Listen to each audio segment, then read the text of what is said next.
யோசுவாவின் புஸ்தகம் முதலாம் அதிகாரம். கர்த்தருடைய தாசனாகிய மோசே மரித்த பின்பு கர்த்தர் மோசேயின் ஊழியக்காரனான நூனின் குமாரன் யோசுவாவை நோக்கி, என் தாசனாகிய மோசே மரித்துப் போனான். இப்பொழுது நீயும் இந்த ஜனங்கள் எல்லாரும் எழுந்து இந்த யோர்தானை கடந்து இஸ்ரவேல் புத்திரருக்கு நான் கொடுக்கும் தேசத்துக்கு போங்கள். நான் மோசேக்கு சொன்னபடி உங்கள் காலடி மிதிக்கும் எவ்விடத்தையும் உங்களுக்கு கொடுத்தேன். வனாந்தரமும் இந்த லீபனோனும் தொடங்கி ஐபராத்து நதியான பெரிய நதி மட்டுமுள்ள ஏத்தியரின் தேசம் அனைத்தும், சூரியன் அஸ்தமிக்கிற திசையான பெரிய சமுத்திரம் வரைக்கும் உங்கள் எல்லையாயிருக்கும். நீ உயிரோடு இருக்கும் நாளெல்லாம் ஒருவனும் உனக்கு முன்பாக எதிர்த்து நிற்பதில்லை. நான் மோசேயோடு இருந்தது போல உன்னோடும் இருப்பேன். நான் உன்னை விட்டு விலகுவதும் இல்லை, உன்னை கைவிடுவதும் இல்லை. பலங்கொண்டு திடமனதாயிரு. இந்த ஜனத்தின் பிதாக்களுக்கு நான் கொடுப்பேன் என்று ஆணையிட்ட தேசத்தை நீ இவர்களுக்கு பங்கிடுவாய். என் தாசனாகிய மோசே உனக்கு கற்பித்த நியாய பிரமாணத்தின்படியெல்லாம் செய்ய கவனமாயிருக்க மாத்திரம் மிகவும் பலங்கொண்டு திடமனதாயிரு. நீ போகும் இடமெல்லாம் புத்திமானாய் நடந்து கொள்ளும்படிக்கு அதை விட்டு வலது இடதுபுறம் விலகாதிருப்பாயாக. இந்த நியாய பிரமாண புஸ்தகம் உன் வாயை விட்டு பிரியாதிருப்பதாக. இதில் எழுதியிருக்கிறவைகளின் படியெல்லாம் நீ செய்ய கவனமாயிருக்கும்படி இரவும் பகலும் அதை தியானித்துக் கொண்டிருப்பாயாக. அப்பொழுது நீ உன் வழியை வாய்க்கப் பண்ணுவாய். அப்பொழுது புத்திமானாயும் நடந்து கொள்ளுவாய். நான் உனக்கு கட்டளையிடவில்லையா? பலங்கொண்டு திடமனதாயிரு, திகையாதே, கலங்காதே. நீ போகும் இடமெல்லாம் உன் தேவனாகிய கர்த்தர் உன்னோடே இருக்கிறார் என்றார். அப்பொழுது யோசுவா ஜனங்களின் அதிபதிகளை நோக்கி, நீங்கள் பாளையத்தை உருவ நடந்து போய் ஜனங்களை பார்த்து, உங்களுக்கு போஜன பதார்த்தங்களை ஆயத்தம் பண்ணுங்கள். உங்கள் தேவனாகிய கர்த்தர் உங்களுக்கு சுதந்திரிக்க கொடுக்கும் தேசத்தை நீங்கள் சுதந்திரித்துக் கொள்ளும்படிக்கு இன்னும் 3 நாளைக்குள்ளே இந்த யோர்தானை கடந்து போவீர்கள் என்று சொல்லச் சொன்னான். பின்பு யோசுவா ரூபனியரையும் காத்தியரையும் மனாசேயின் பாதி கோத்திரத்தாரையும் நோக்கி, கர்த்தருடைய தாசனாகிய மோசே உங்களுக்கு கற்பித்த வார்த்தையை நினைத்துக் கொள்ளுங்கள். உங்கள் தேவனாகிய கர்த்தர் உங்களை இளைப்பாற பண்ணி இந்த தேசத்தை உங்களுக்கு கொடுத்தாரே. உங்கள் பெண்சாதிகளும் பிள்ளைகளும் மிருக ஜீவன்களும் மோசே உங்களுக்கு யோர்தானுக்கு இப்புறத்திலே கொடுத்த தேசத்தில் இருக்கட்டும். உங்களில் உள்ள யுத்த வீரர் யாவரும் உங்கள் சகோதரருக்கு முன்பாக அணியணியாய் கடந்து போய், கர்த்தர் உங்களைப் போல உங்கள் சகோதரரையும் இளைப்பாற பண்ணி, அவர்களும் உங்கள் தேவனாகிய கர்த்தர் தங்களுக்கு கொடுக்கும் தேசத்தை சுதந்திரித்துக் கொள்ளும் மட்டும் அவர்களுக்கு உதவி செய்ய கடவீர்கள். பின்பு நீங்கள் கர்த்தருடைய தாசனாகிய மோசே உங்களுக்கு யோர்தானுக்கு இப்புறத்தில் சூரியன் உதிக்கும் திசைக்கு நேராக கொடுத்த உங்கள் சுதந்திரமான தேசத்துக்கு திரும்பி அதை சுதந்திரித்துக் கொண்டிருப்பீர்களாக என்றான். அப்பொழுது அவர்கள் யோசுவாவுக்கு பிரதியுத்தரமாக, நீர் எங்களுக்கு கட்டளையிடுகிறதையெல்லாம் செய்வோம். நீர் எங்களை அனுப்பும் இடமெங்கும் போவோம். நாங்கள் மோசேக்கு செவி கொடுத்தது போல உமக்கும் செவி கொடுப்போம். உம்முடைய தேவனாகிய கர்த்தர் மாத்திரம் மோசேயோடே இருந்தது போல உம்மோடும் இருப்பாராக. நீர் எங்களுக்கு கட்டளையிடும் சகல காரியத்திலும் உம்முடைய சொல்லை கேளாமல் உம்முடைய வாக்குக்கு முரட்டாட்டம் பண்ணுகிற எவனும் கொலை செய்யப்பட கடவன். பலங்கொண்டு திடமனதாய் மாத்திரம் இரும் என்றார்கள்.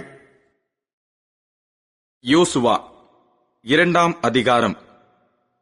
நூனின் குமாரனாகிய யோசுவா சித்தீமிலிருந்து வேவுகாரராகிய 2 மனுஷரை ரகசியமாய் வேவு பார்க்கும்படி அனுப்பி, நீங்கள் போய் தேசத்தையும் எரிகோவையும் பார்த்து வாருங்கள் என்றான். அவர்கள் போய் ராகாப் என்னும் பெயர் கொண்ட வேசியின் வீட்டுக்குள் பிரவேசித்து அங்கே தங்கினார்கள். தேசத்தை வேவு பார்க்கும்படி இஸ்ரவேல் புத்திரரில் சில மனுஷர் இந்த ராத்திரியிலே இங்கே வந்தார்கள் என்று எரிகோவின் ராஜாவுக்கு சொல்லப்பட்டது.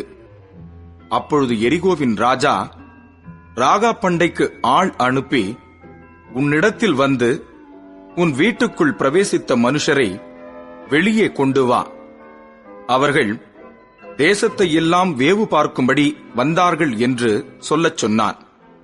அந்த ஸ்திரீ அவ்விரண்டு மனுஷரையும் கொண்டு போய் அவர்களை ஒளித்து வைத்து, மெய்தான், என்னிடத்தில் மனுஷர் வந்திருந்தார்கள், ஆனாலும் அவர்கள் எவ்விடத்தாரோ எனக்கு தெரியாது.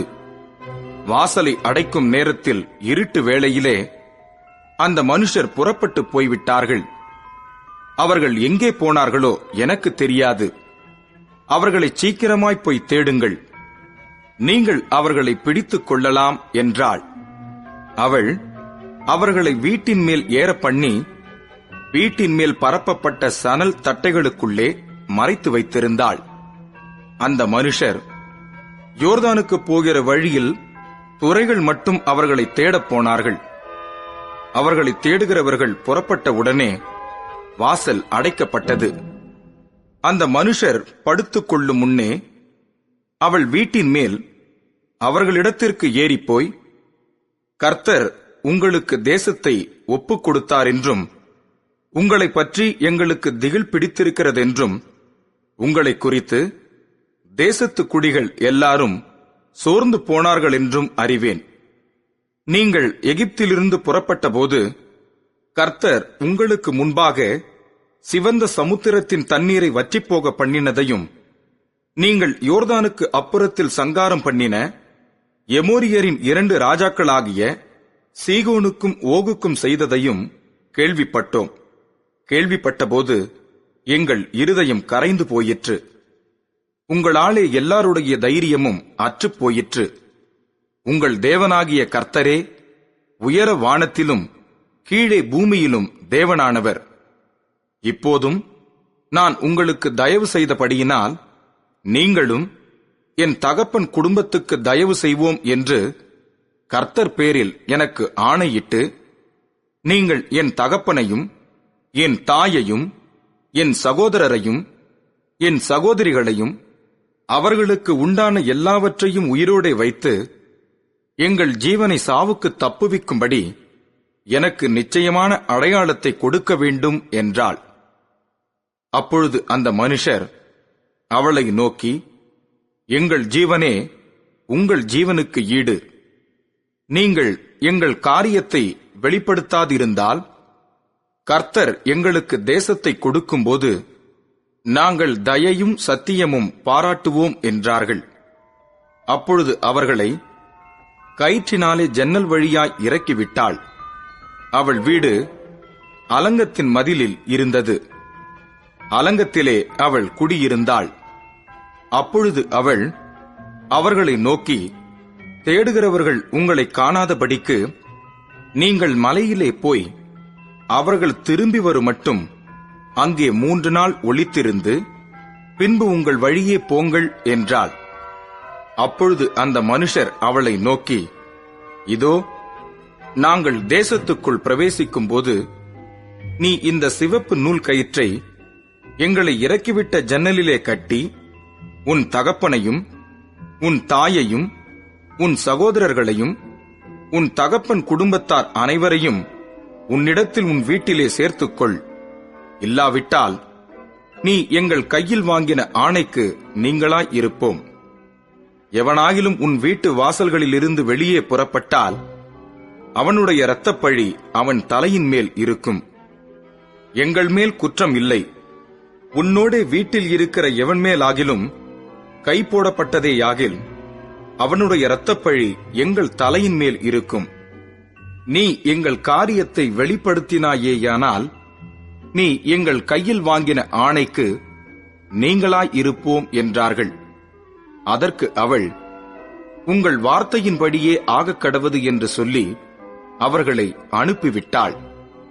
அவர்கள் போய்விட்டார்கள். பின்பு அவள் அந்த சிவப்பு கயிற்றை ஜன்னலிலே கட்டி வைத்தாள். அவர்கள் போய் மலையிலே சேர்ந்து தேடுகிறவர்கள் திரும்பி வரும் மட்டும் 3 நாள் அங்கே தரித்திருந்தார்கள். தேடுகிறவர்கள் வழியிலெல்லாம் அவர்களை தேடியும் காணாதே போனார்கள். அந்த 2 மனுஷரும் திரும்பி மலையிலிருந்து இறங்கி ஆற்றைக் கடந்து நூனின் குமாரனாகிய யோசுவாவினிடத்தில் வந்து தங்களுக்கு சம்பவித்த யாவையும் அவனுக்கு தெரிவித்து, கர்த்தர் தேசத்தை எல்லாம் நம்முடைய கையில் ஒப்புக் கொடுத்தார். தேசத்தின் குடிகளெல்லாம் நமக்கு முன்பாக சோர்ந்து போனார்கள் என்று அவனோடே சொன்னார்கள். யோசுவா 3ஆம் அதிகாரம். அதிகாலமே யோசுவா எழுந்திருந்த பின்பு அவனும் இஸ்ரவேல் புத்திரர் அனைவரும் சித்தீமிலிருந்து பிரயாணம் பண்ணி யோர்தான் மட்டும் வந்து அதை கடந்து போகும் முன்னே அங்கே ராத்தங்கினார்கள். 3 நாள் சென்ற பின்பு அதிபதிகள் பாளையம் எங்கும் போய் ஜனங்களை நோக்கி, நீங்கள் உங்கள் தேவனாகிய கர்த்தருடைய உடன்படிக்கை பெட்டியையும் அதை சுமக்கிற லேவியராகிய ஆசாரியர்களையும் கண்டவுடனே நீங்களும் உங்கள் இடத்தை விட்டு பிரயாணப்பட்டு அதற்கு பின் செல்லுங்கள். உங்களுக்கும் அதற்கும் இடையிலே 2000 முழ தூரமான இடம் இருக்க வேண்டும். நீங்கள் நடக்க வேண்டிய வழியை அறியும்படிக்கு அதற்கு சமீபமாய் வராதிருப்பீர்களாக. இதற்கு முன்னே நீங்கள் ஒருபோதும் இந்த வழியாய் நடந்து போகவில்லை என்று சொல்லி கட்டளையிட்டார்கள். யோசுவா ஜனங்களை நோக்கி, உங்களை பரிசுத்தம் பண்ணிக் கொள்ளுங்கள். நாளைக்கு கர்த்தர் உங்கள் நடுவிலே அற்புதங்களை செய்வார் என்றான். பின்பு யோசுவா ஆசாரியர்களை நோக்கி, நீங்கள் உடன்படிக்கை பெட்டியை எடுத்துக்கொண்டு ஜனங்களுக்கு முன்னே நடந்து போங்கள் என்றான். அப்படியே உடன்படிக்கை பெட்டியை எடுத்துக்கொண்டு ஜனங்களுக்கு முன்னே போனார்கள். கர்த்தர் யோசுவாவை நோக்கி, நான் மோசேயோடு இருந்தது போல உன்னோடும் இருக்கிறேன் என்பதை இஸ்ரவேலர் எல்லாரும் அறியும்படிக்கு இன்று அவர்கள் கண்களுக்கு முன்பாக உன்னை மேன்மைப்படுத்துவேன். உடன்படிக்கை பெட்டியை சுமக்கிற ஆசாரியரை பார்த்து, நீங்கள் யோர்தான் தண்ணீர் ஓரத்தில் சேரும்போது யோர்தானில் நில்லுங்கள் என்று நீ கட்டளையிடுவாயாக என்றார். யோசுவா இஸ்ரவேல் புத்திரரை நோக்கி, நீங்கள் இங்கே சேர்ந்து உங்கள் தேவனாகிய கர்த்தருடைய வார்த்தைகளை கேளுங்கள் என்றான். பின்பு யோசுவா, ஜீவனுள்ள தேவன் உங்கள் நடுவே இருக்கிறார் என்பதையும், அவர் கானானியரையும் ஏத்தியரையும் ஏவியரையும் பெரிசியரையும் கிர்காசியரையும் எமோரியரையும் எபூசியரையும் உங்களுக்கு முன்பாக துரத்திவிடுவார் என்பதையும் நீங்கள் அறிந்து கொள்வதற்கு அடையாளமாக, இதோ சர்வ பூமிக்கும் ஆண்டவராய் இருக்கிறவருடைய உடன்படிக்கை பெட்டி உங்களுக்கு முன்னே யோர்தானிலே போகிறது. இப்பொழுதும் இஸ்ரவேல் கோத்திரங்களிலே 12 பேரை ஒவ்வொரு கோத்திரத்துக்கு ஒவ்வொருவராக பிரித்தெடுங்கள். சம்பவிப்பது என்னவென்றால், சர்வ பூமிக்கும் ஆண்டவராகிய கர்த்தரின் பெட்டியை சுமக்கிற ஆசாரியர்களின் உள்ளங்கால்கள் யோர்தானின் தண்ணீரிலே பட்ட மாத்திரத்தில் மேலே இருந்து ஓடிவருகிற யோர்தானின் தண்ணீர் ஓடாமல் ஒரு குவியலாக நிற்கும் என்றான். ஜனங்கள் யோர்தானை கடந்து போக தங்கள் கூடாரங்களிலிருந்து புறப்பட்டார்கள். ஆசாரியர்கள் உடன்படிக்கை பெட்டியை ஜனங்களுக்கு முன்னே சுமந்து கொண்டு போய் யோர்தான் மட்டும் வந்தார்கள். யோர்தான் அறுப்பு காலம் முழுவதும் கரைபுரண்டு போம். பெட்டியை சுமக்கிற ஆசாரியர்களின் கால்கள் தண்ணீரின் ஓரத்தில் பட்டவுடனே மேலே இருந்து ஓடிவருகிற தண்ணீர் நின்று சார்த்தானுக்கடுத்த ஆதாம் ஊர் வரைக்கும் ஒரு குவியலாக குவிந்தது. உப்புக்கடல் என்னும் சமனான வெளியின் கடலுக்கு ஓடி வருகிற தண்ணீர் பிரிந்து ஓடிற்று. அப்பொழுது ஜனங்கள் எரிகோவுக்கு எதிரே கடந்து போனார்கள். சகல ஜனங்களும் யோர்தானை கடந்து தீருமளவும் கர்த்தருடைய உடன்படிக்கை பெட்டியை சுமக்கிற ஆசாரியர்கள் யோர்தானின் நடுவிலே தண்ணீரில்லாத தரையில் காலூன்றி நிற்கும்போது இஸ்ரவேலர் எல்லாரும் தண்ணீரற்ற உலர்ந்த தரை வழியாய் கடந்து போனார்கள். யோசுவா 4ஆம் அதிகாரம். ஜனங்கள் எல்லாரும் யோர்தானை கடந்து தீர்ந்தபோது கர்த்தர் யோசுவாவை நோக்கி, நீங்கள் ஒவ்வொரு கோத்திரத்திற்கு ஒவ்வொருவராக ஜனங்களில் 12 பேரை தெரிந்து கொண்டு, இங்கே யோர்தானின் நடுவிலே ஆசாரியர்களின் கால்கள் நிலையாய் நின்ற இடத்திலே 12 கற்களை எடுத்து அவைகளை உங்களோடே கூட அக்கரைக்கு கொண்டு போய், நீங்கள் இன்று இரவில் தங்கும் ஸ்தானத்திலே அவைகளை வையுங்கள் என்று அவர்களுக்கு கட்டளையிடுங்கள் என்றார். அப்பொழுது யோசுவா இஸ்ரவேல் புத்திரரில் ஒவ்வொரு கோத்திரத்திற்கு ஒவ்வொருவராக ஆயத்தப்படுத்தியிருந்த 12 பேரை அழைத்து அவர்களை நோக்கி, நீங்கள் யோர்தானின் மத்தியில் உங்கள் தேவனாகிய கர்த்தரின் பெட்டிக்கு முன்பாக கடந்து போய் உங்களுக்குள்ளே ஒரு அடையாளமாயிருக்கும்படிக்கு இஸ்ரவேல் புத்திரருடைய கோத்திரங்களின் இலக்கத்திற்கு சரியாக உங்களில் ஒவ்வொருவன் ஒவ்வொரு கல்லை தன் தோளின் மேல் எடுத்துக்கொண்டு போங்கள்.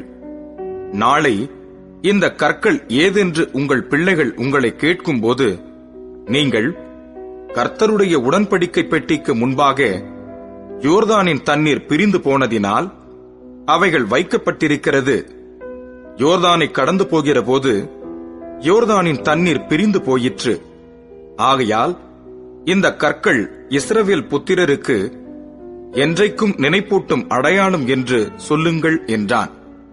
யோசுவா கட்டளையிட்டபடி இஸ்ரவேல் புத்திரர் செய்து, கர்த்தர் யோசுவாவோடே சொன்னபடியே இஸ்ரவேல் புத்திரருடைய கோத்திரங்களின் இலக்கத்திற்கு சரியாக 12 கற்களை யோர்தானின் நடுவில் எடுத்து அவைகளை தங்களோடே கூட அக்கரைக்கு கொண்டு போய் தாங்கள் தங்கின இடத்திலே வைத்தார்கள்.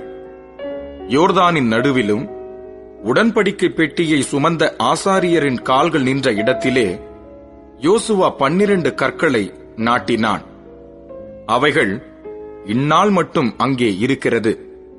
மோசே யோசுவாவுக்கு கட்டளையிட்டிருந்த எல்லாவற்றின்படியும் ஜனங்களுக்குச் சொல்லும்படி கர்த்தர் யோசுவாவுக்கு கட்டளையிட்டவையெல்லாம் செய்து முடியும் மட்டும் பெட்டியை சுமக்கிற ஆசாரியர் யோர்தானின் நடுவே நின்றார்கள். ஜனங்கள் தீவரித்து கடந்து போனார்கள். ஜனமெல்லாம் கடந்து போன பின்பு கர்த்தருடைய பெட்டியும் கடந்தது. ஆசாரியர் ஜனத்துக்கு முன்பாக போனார்கள். ரூபன் புத்திரரும் காத் புத்திரரும் மனாசேயின் பாதி கோத்திரத்தாரும் மோசே தங்களுக்கு சொன்னபடியே அணி அணியாய் இஸ்ரவேல் புத்திரருக்கு முன்பாக கடந்து போனார்கள்.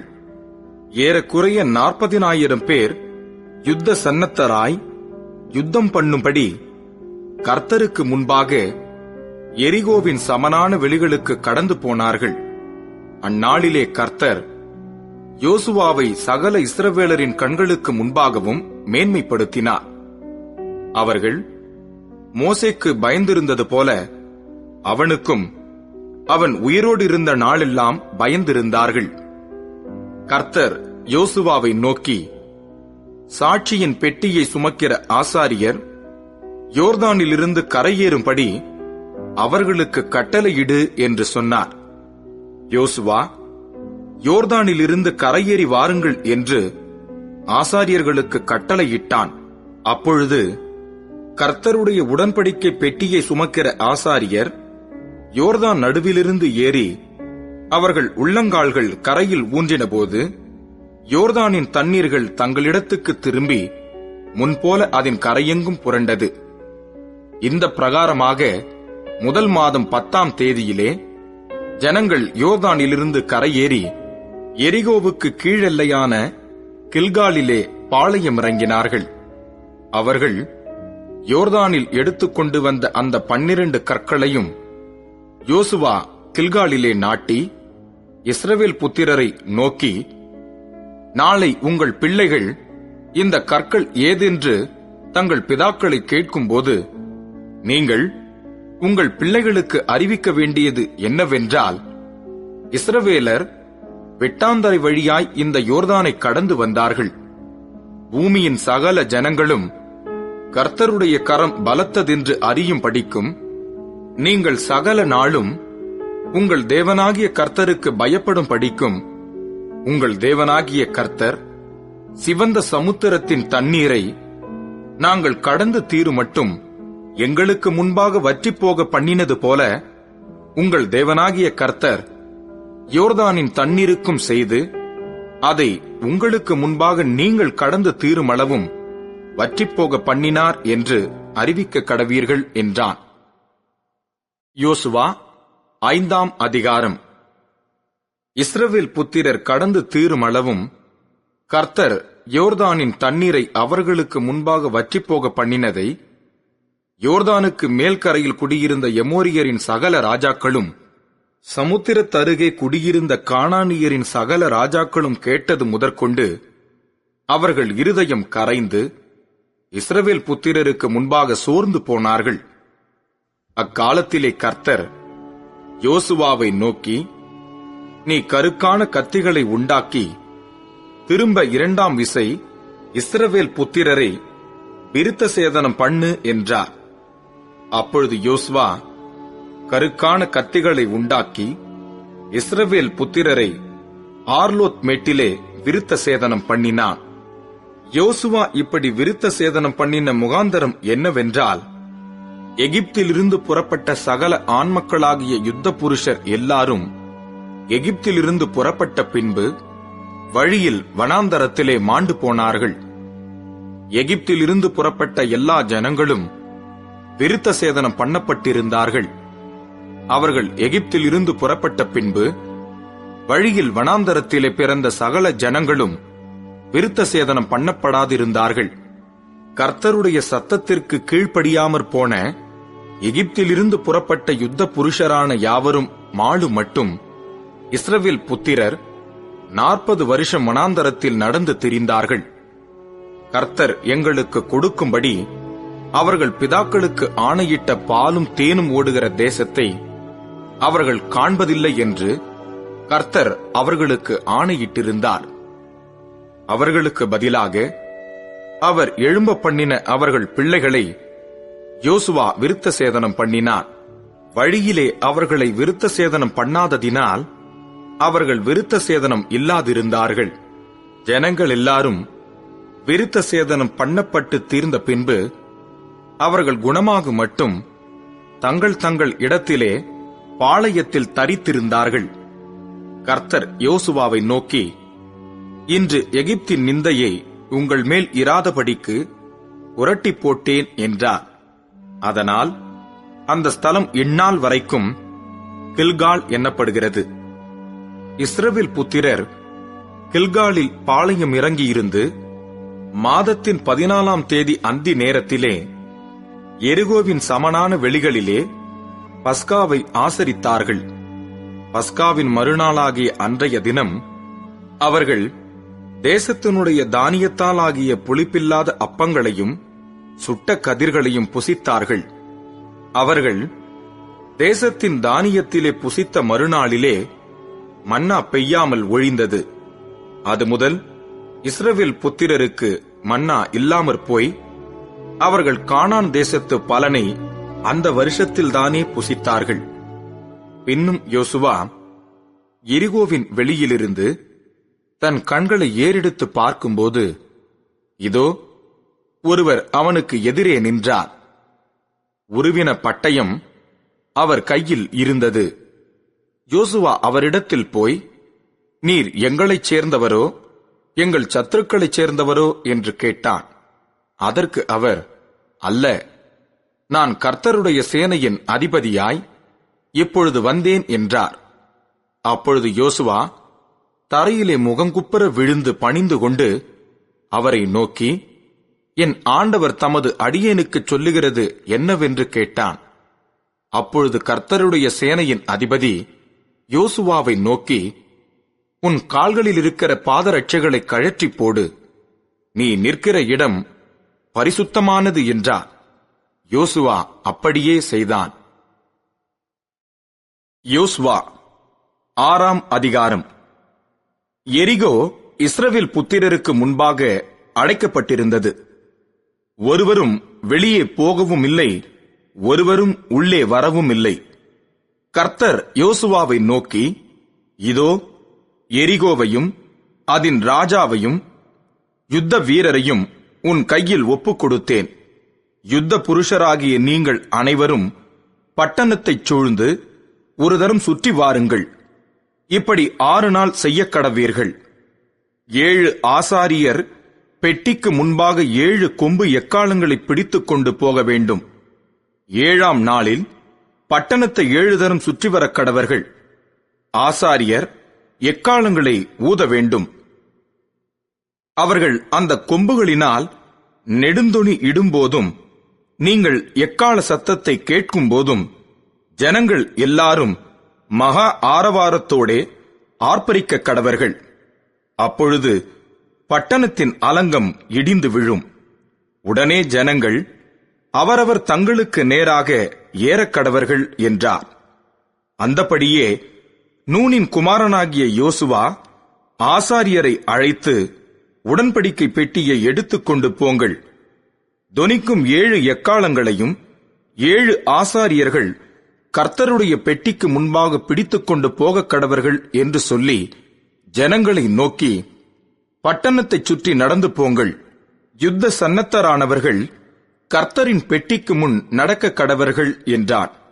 யோசுவா ஜனங்களிடத்தில் பேசின உடனே தொனிக்கும் 7 எக்காளங்களை பிடித்திருக்கிற 7 ஆசாரியர் கர்த்தருக்கு முன்பாக நடந்து எக்காளங்களை ஊதினார்கள். கர்த்தருடைய உடன்படிக்கை பெட்டி அவர்களுக்கு பின் சென்றது. எக்காளங்களை ஊதுகிற ஆசாரியருக்கு முன் யுத்த சன்னத்தரானவர்கள் நடந்தார்கள். பின்தண்டு எக்காளங்கள் ஊதப்படும் போது பெட்டிக்கு பின் சென்றது. யோசுவா ஜனங்களை நோக்கி, நான் சொல்லும் நாள் மட்டும் நீங்கள் ஆர்ப்பரியாமலும் உங்கள் வாயினால் சத்தங்காட்டாமலும் இருங்கள். உங்கள் வாயிலிருந்து ஒரு பேச்சும் புறப்பட வேண்டாம். ஆர்ப்பரியுங்கள் என்று உங்களுக்கு நான் சொல்லும் நாளிலே ஆர்ப்பரிப்பீர்களாக என்று கட்டளையிட்டிருந்தான். அப்படியே கர்த்தரின் பெட்டியை பட்டணத்தைச் சூழ்ந்து ஒரு தரம் சுற்றி வரப்பண்ணினான். அவர்கள் திரும்ப பாளையத்திலே வந்து பாளையத்தில் ராத்தங்கினார்கள். யோசுவா அதிகாலமே எழுந்திருந்தான். ஆசாரியர்கள் கர்த்தரின் பெட்டியை சுமந்து கொண்டு போனார்கள். தொனிக்கும் 7 எக்காளங்களை பிடிக்கிற 7 ஆசாரியர்களும் எக்காளங்களை ஊதிக்கொண்டே கர்த்தரின் பெட்டிக்கு முன்பாக நடந்தார்கள். யுத்த சன்னத்தரானவர்கள் அவர்களுக்கு முன்னாலே நடந்தார்கள். பின்தண்டோவெனில் எக்காளங்கள் ஊதப்படுகையில் கர்த்தரின் பெட்டிக்கு பின் சென்றது. 2ஆம் நாளிலும் பட்டணத்தை ஒரு தரம் சுற்றி வந்து பாளையத்துக்கு திரும்பினார்கள். இந்தபடி 6 நாளும் செய்தார்கள். 7ஆம் நாளில் அதிகாலமே கிழக்கு வெளுக்கும் போது எழுந்திருந்து அந்த பிரகாரமே பட்டணத்தை 7 தரம் சுற்றி வந்தார்கள். 7ஆம் தரம் ஆசாரியர் எக்காளங்களை ஊதுகையில் யோசுவா ஜனங்களை நோக்கி, ஆர்ப்பரியுங்கள், பட்டணத்தை கர்த்தர் உங்களுக்கு ஒப்புக் கொடுத்தார். ஆனாலும் இந்த பட்டணமும் இதிலுள்ள யாவும் கர்த்தருக்கு சாபத்தீடாயிருக்கும். நாம் அனுப்பின ஆட்களை ராகாப் என்னும் வேசி மறைத்து வைத்தபடியால் அவளும் அவளோட வீட்டுக்குள் இருக்கிற அனைவரும் மாத்திரம் உயிரோடு இருக்க கடவர்கள்.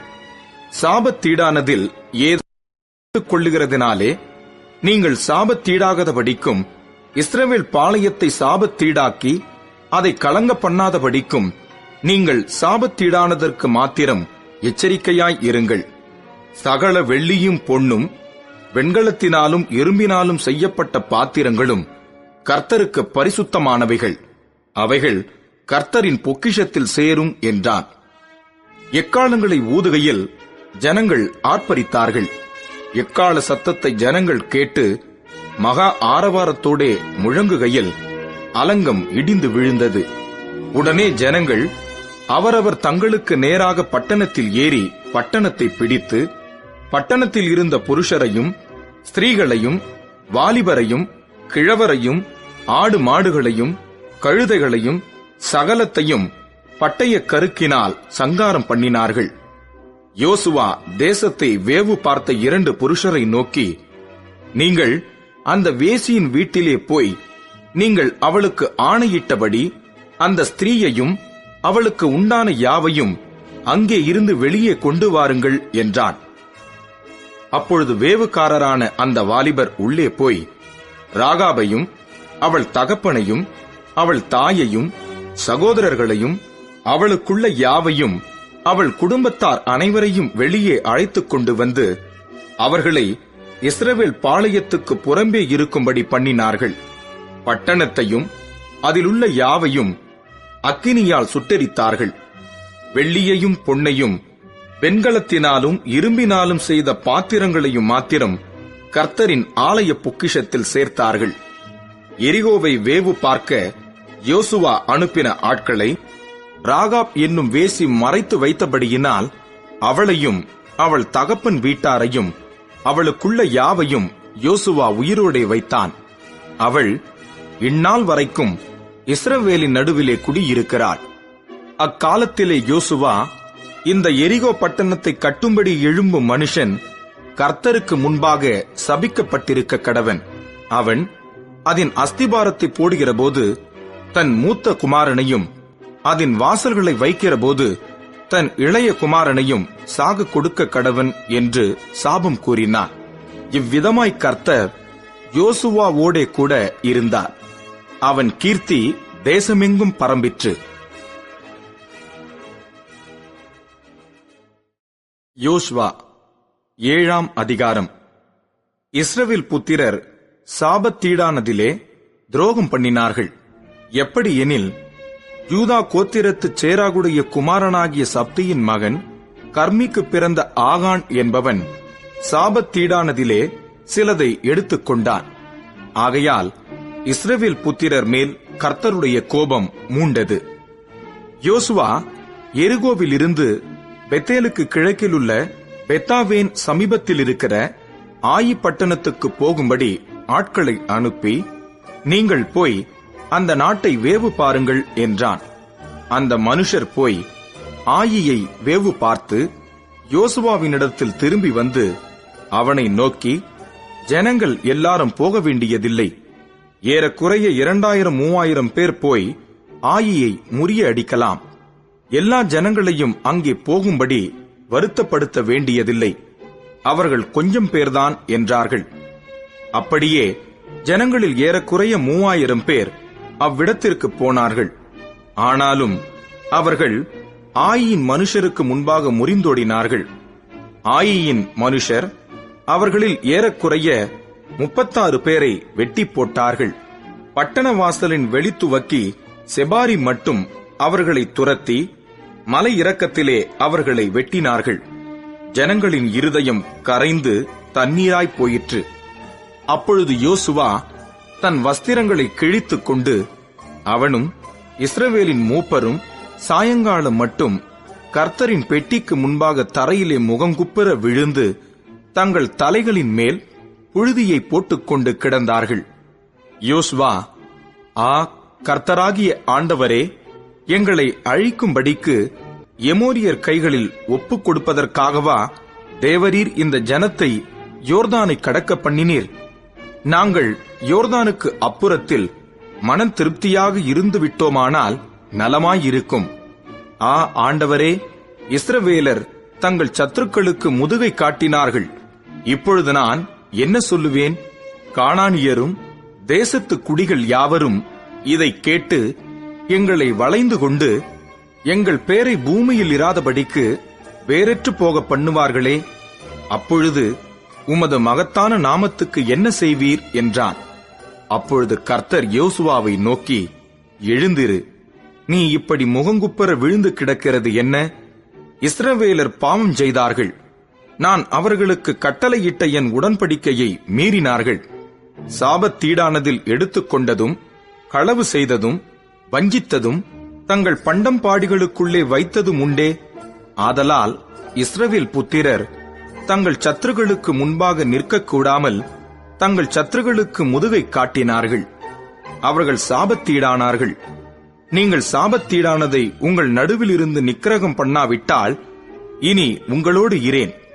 எழுந்திரு, நீ ஜனங்களை பரிசுத்தம் பண்ணி சொல்ல வேண்டியது என்னவென்றால், நாளைய தினத்துக்கு உங்களை பரிசுத்தம் பண்ணிக் கொள்ளுங்கள். இஸ்ரவேலரே, சாபத்தீடானது உங்கள் நடுவே இருக்கிறது. நீங்கள் சாபத்தீடானதை உங்கள் நடுவிலிருந்து விலக்காதிருக்கும் மட்டும் நீங்கள் உங்கள் சத்துருக்களுக்கு முன்பாக நிற்கக்கூடாது என்று இஸ்ரவேலின் தேவனாகிய கர்த்தர் சொல்லுகிறார். காலையிலே நீங்கள் கோத்திரம் கோத்திரமாக வர வேண்டும். அப்பொழுது கர்த்தர் குறிக்கிற கோத்திரம் வம்சம் வம்சமாக வர வேண்டும். கர்த்தர் குறிக்கிற வம்சம் குடும்பம் குடும்பமாக வர வேண்டும். கர்த்தர் குறிக்கிற குடும்பம் பேர் பேராக வரவேண்டும் என்று சொல்.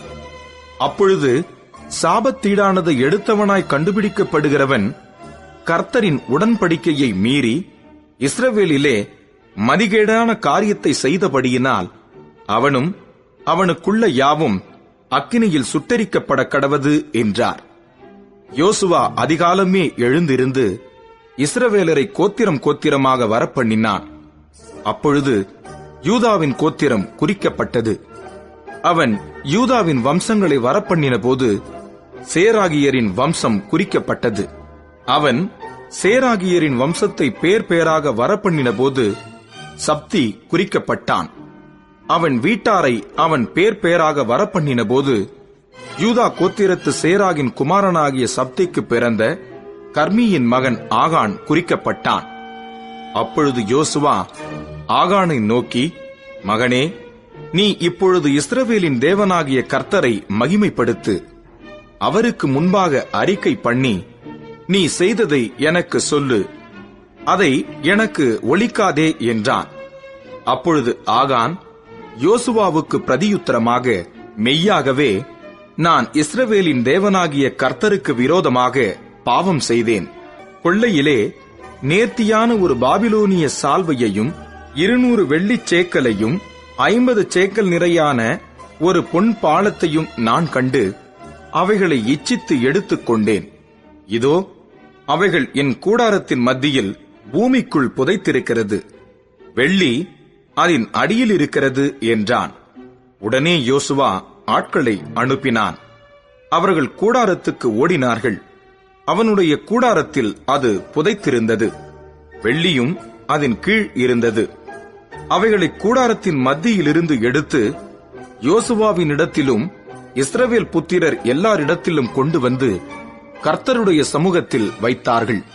அப்பொழுது யோசுவாவும் இஸ்ரவேலர் எல்லாரும் கூட சேராகின் புத்திரனாகிய ஆகானையும் அந்த வெள்ளியையும் சால்வையையும் பொன் பாலத்தையும் அவன் குமாரரையும் குமாரத்திகளையும் அவன் மாடுகளையும் கழுதைகளையும் ஆடுகளையும் அவன் கூடாரத்தையும் அவனுக்குள்ள யாவையும் எடுத்து ஆகோர் பள்ளத்தாக்குக்கு கொண்டு போனார்கள். அங்கே யோசுவா, நீ எங்களை கலங்க பண்ணினதென்ன? இன்று கர்த்தர் உன்னை கலங்க பண்ணுவார் என்றான்.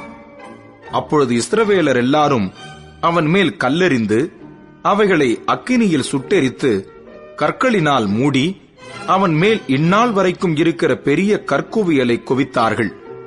இப்படியே கர்த்தர் தமது கோபத்தின் உக்கிரத்தை விட்டு மாறினார். ஆகையால் அவ்விடம் இந்நாள் வரைக்கும் ஆகோர் பள்ளத்தாக்கு என்னப்படும். யோசுவா 8ஆம் அதிகாரம். அப்பொழுது கர்த்தர் யோசுவாவை நோக்கி, நீ பயப்படாமலும் கலங்காமலும் இரு. நீ யுத்த ஜனங்கள் யாவரையும் கூட்டிக் கொண்டு எழுந்து ஆயி பட்டணத்தின் மேல் போ.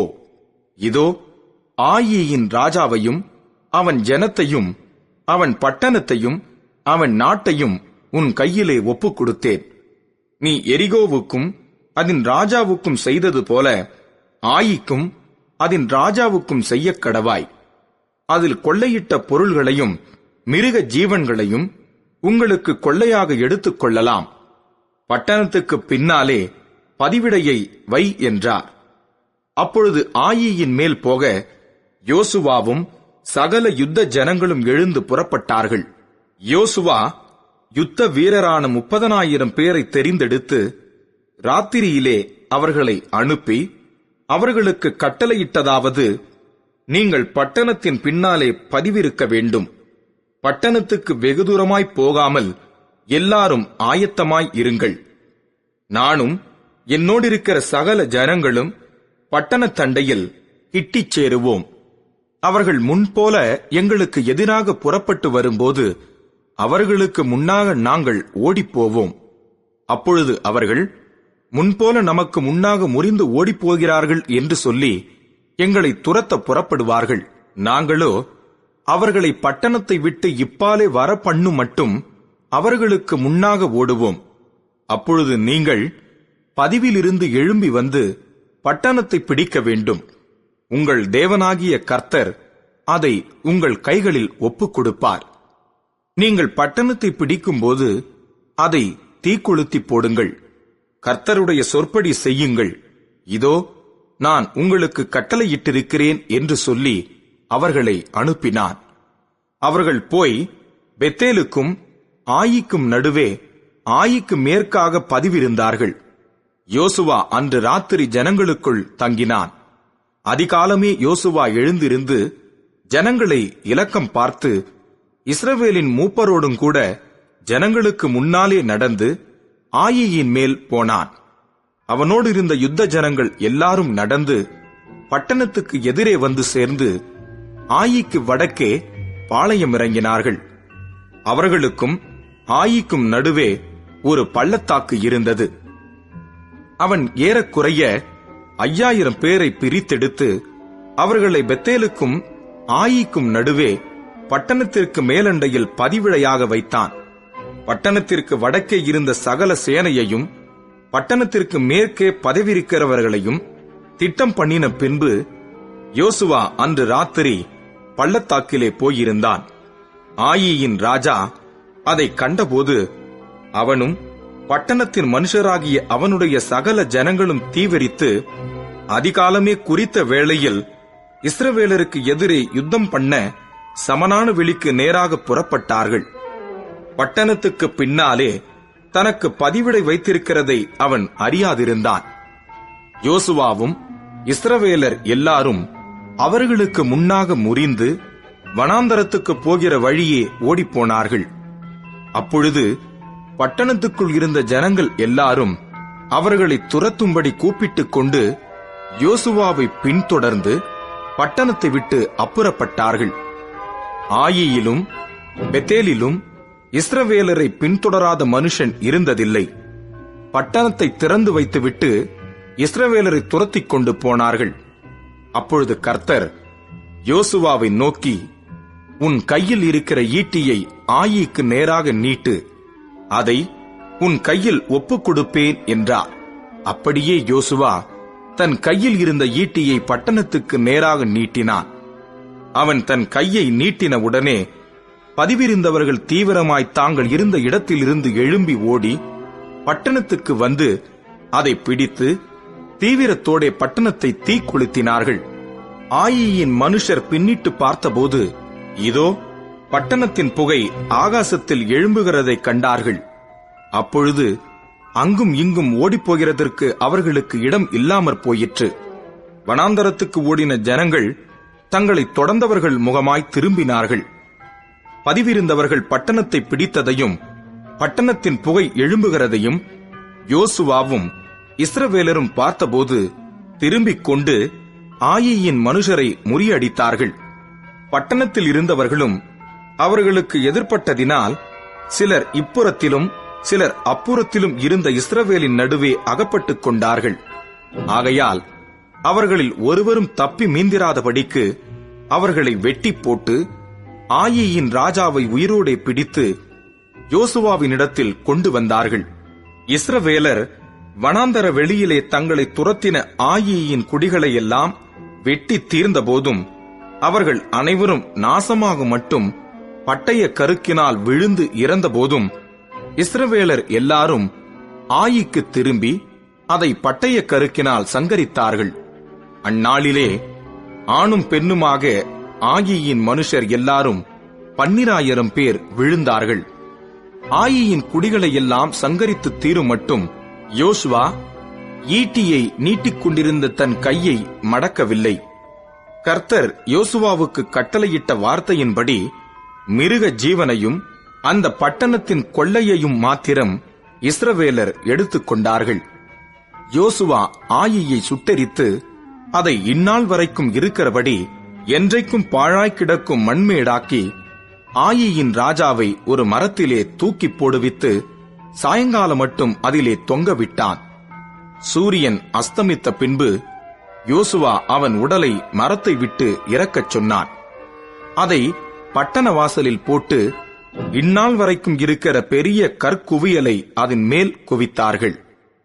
அப்பொழுது யோசுவா, கர்த்தரின் தாசனாகிய மோசே இஸ்ரவேல் புத்திரருக்கு கட்டளையிட்டபடியும் மோசேயின் நியாயப்பிரமாண புஸ்தகத்தில் எழுதியிருக்கிறபடியும் ஏபால் பர்வதத்தில் இஸ்ரவேலின் தேவனாகிய கர்த்தருக்கு இருப்பாயுதம் படாத முழு கற்களால் ஒரு பலிப்பீடத்தை கட்டினான். அதின்மேல் கர்த்தருக்கு சர்வாங்க தகன பலிகளை செலுத்தி சமாதான பலிகளையும் இட்டார்கள்.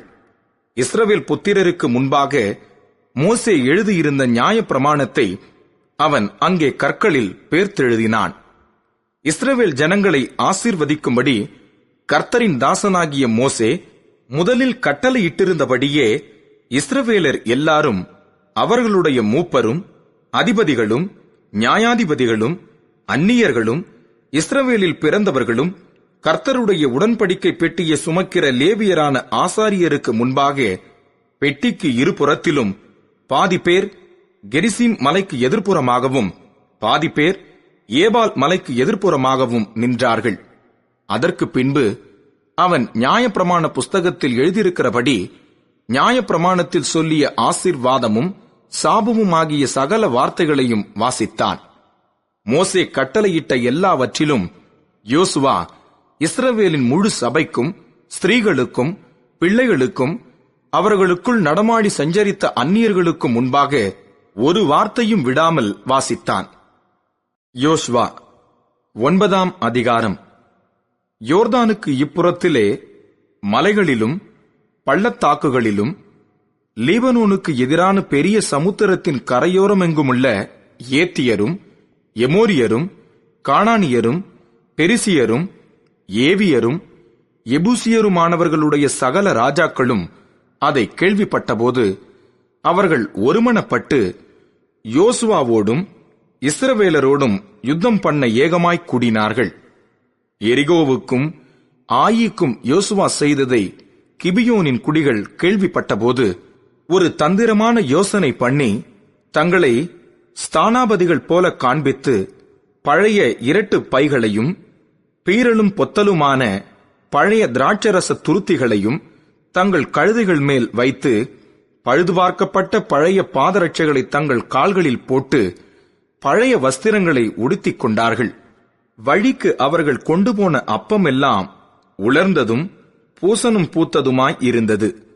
அவர்கள் கில்காலில் இருக்கிற பாளையத்துக்கு யோசுவாவினிடத்தில் போய் அவனையும் இஸ்ரவேல் மனுஷரையும் நோக்கி, நாங்கள் தூர தேசத்திலிருந்து வந்தவர்கள், எங்களோட உடன்படிக்கை பண்ணுங்கள் என்றார்கள். அப்பொழுது இஸ்ரவேல் மனுஷர் அந்த ஏவியரை நோக்கி, நீங்கள் எங்கள் நடுவிலே குடியிருக்கிறவர்களாக்கும், நாங்கள் எப்படி உங்களோட உடன்படிக்கை பண்ணலாம் என்றார்கள். அவர்கள் யோசுவாவை நோக்கி, நாங்கள் உமக்கு அடிமைகள் என்றார்கள். அதற்கு யோசுவா, நீங்கள் யார், எங்கே இருந்து வந்தீர்கள் என்று கேட்டான். அதற்கு அவர்கள், உம்முடைய தேவனாகிய கர்த்தருடைய நாமத்தின் பிரஸ்தாபத்தை கேட்டு உமது அடியாராகிய நாங்கள் வெகு தூர தேசத்திலிருந்து வந்தோம். அவருடைய கீர்த்தியையும் அவர் எகிப்திலே செய்த யாவையும் அவர் எஸ்போனின் ராஜாவாகிய சீகோனும் அஸ்தரோத்தில் இருந்த பாசானின் ராஜாவாகிய ஓகும் என்கிற யோர்தானுக்கு அப்புறத்தில் இருந்த எமோரியரின் 2 ராஜாக்களுக்கும் செய்த யாவையும் கேள்விப்பட்டோம். ஆகையால் எங்கள் மூப்பரும் எங்கள் தேசத்து குடிகள் எல்லாரும் எங்களை நோக்கி, உங்கள் கைகளில் வழிக்கு ஆகாரம் எடுத்துக்கொண்டு அவர்களுக்கு எதிர்கொண்டு போய் அவர்களிடத்தில், நாங்கள் உங்கள் அடியார், எங்களோட உடன்படிக்கை பண்ண வேண்டும் என்று சொல்லச் சொன்னார்கள். உங்களிடத்தில் வர நாங்கள் புறப்படுகிற அன்றே எங்கள் வழி பிரயாணத்துக்கு இந்த அப்பத்தை சுடச் சுட எங்கள் வீட்டிலிருந்து எடுத்துக்கொண்டு வந்தோம். இப்பொழுது இதோ உலர்ந்து பூசணம் பூத்திருக்கிறது. நாங்கள் இந்த திராட்சரச துருத்திகளை நிரப்புகையில் புதிதாய் இருந்தது. ஆனாலும் இதோ கிழிந்து போயிற்று. எங்கள் வஸ்திரங்களும் பாதரட்சைகளும் நெடுந்தூரமான பிரயாணத்தினாலே பழசாய் போயிற்று என்றார்கள். அப்பொழுது இஸ்ரவேலர், கர்த்தருடைய வாக்கை கேளாமல் அவர்களுடைய போஜன பதார்த்தத்தில் சிறிது வாங்கிக் கொண்டார்கள். யோசுவா அவர்களோடே சமாதானம் பண்ணி அவர்களை உயிரோடே காப்பாற்றும் உடன்படிக்கையை அவர்களோடே பண்ணினான்.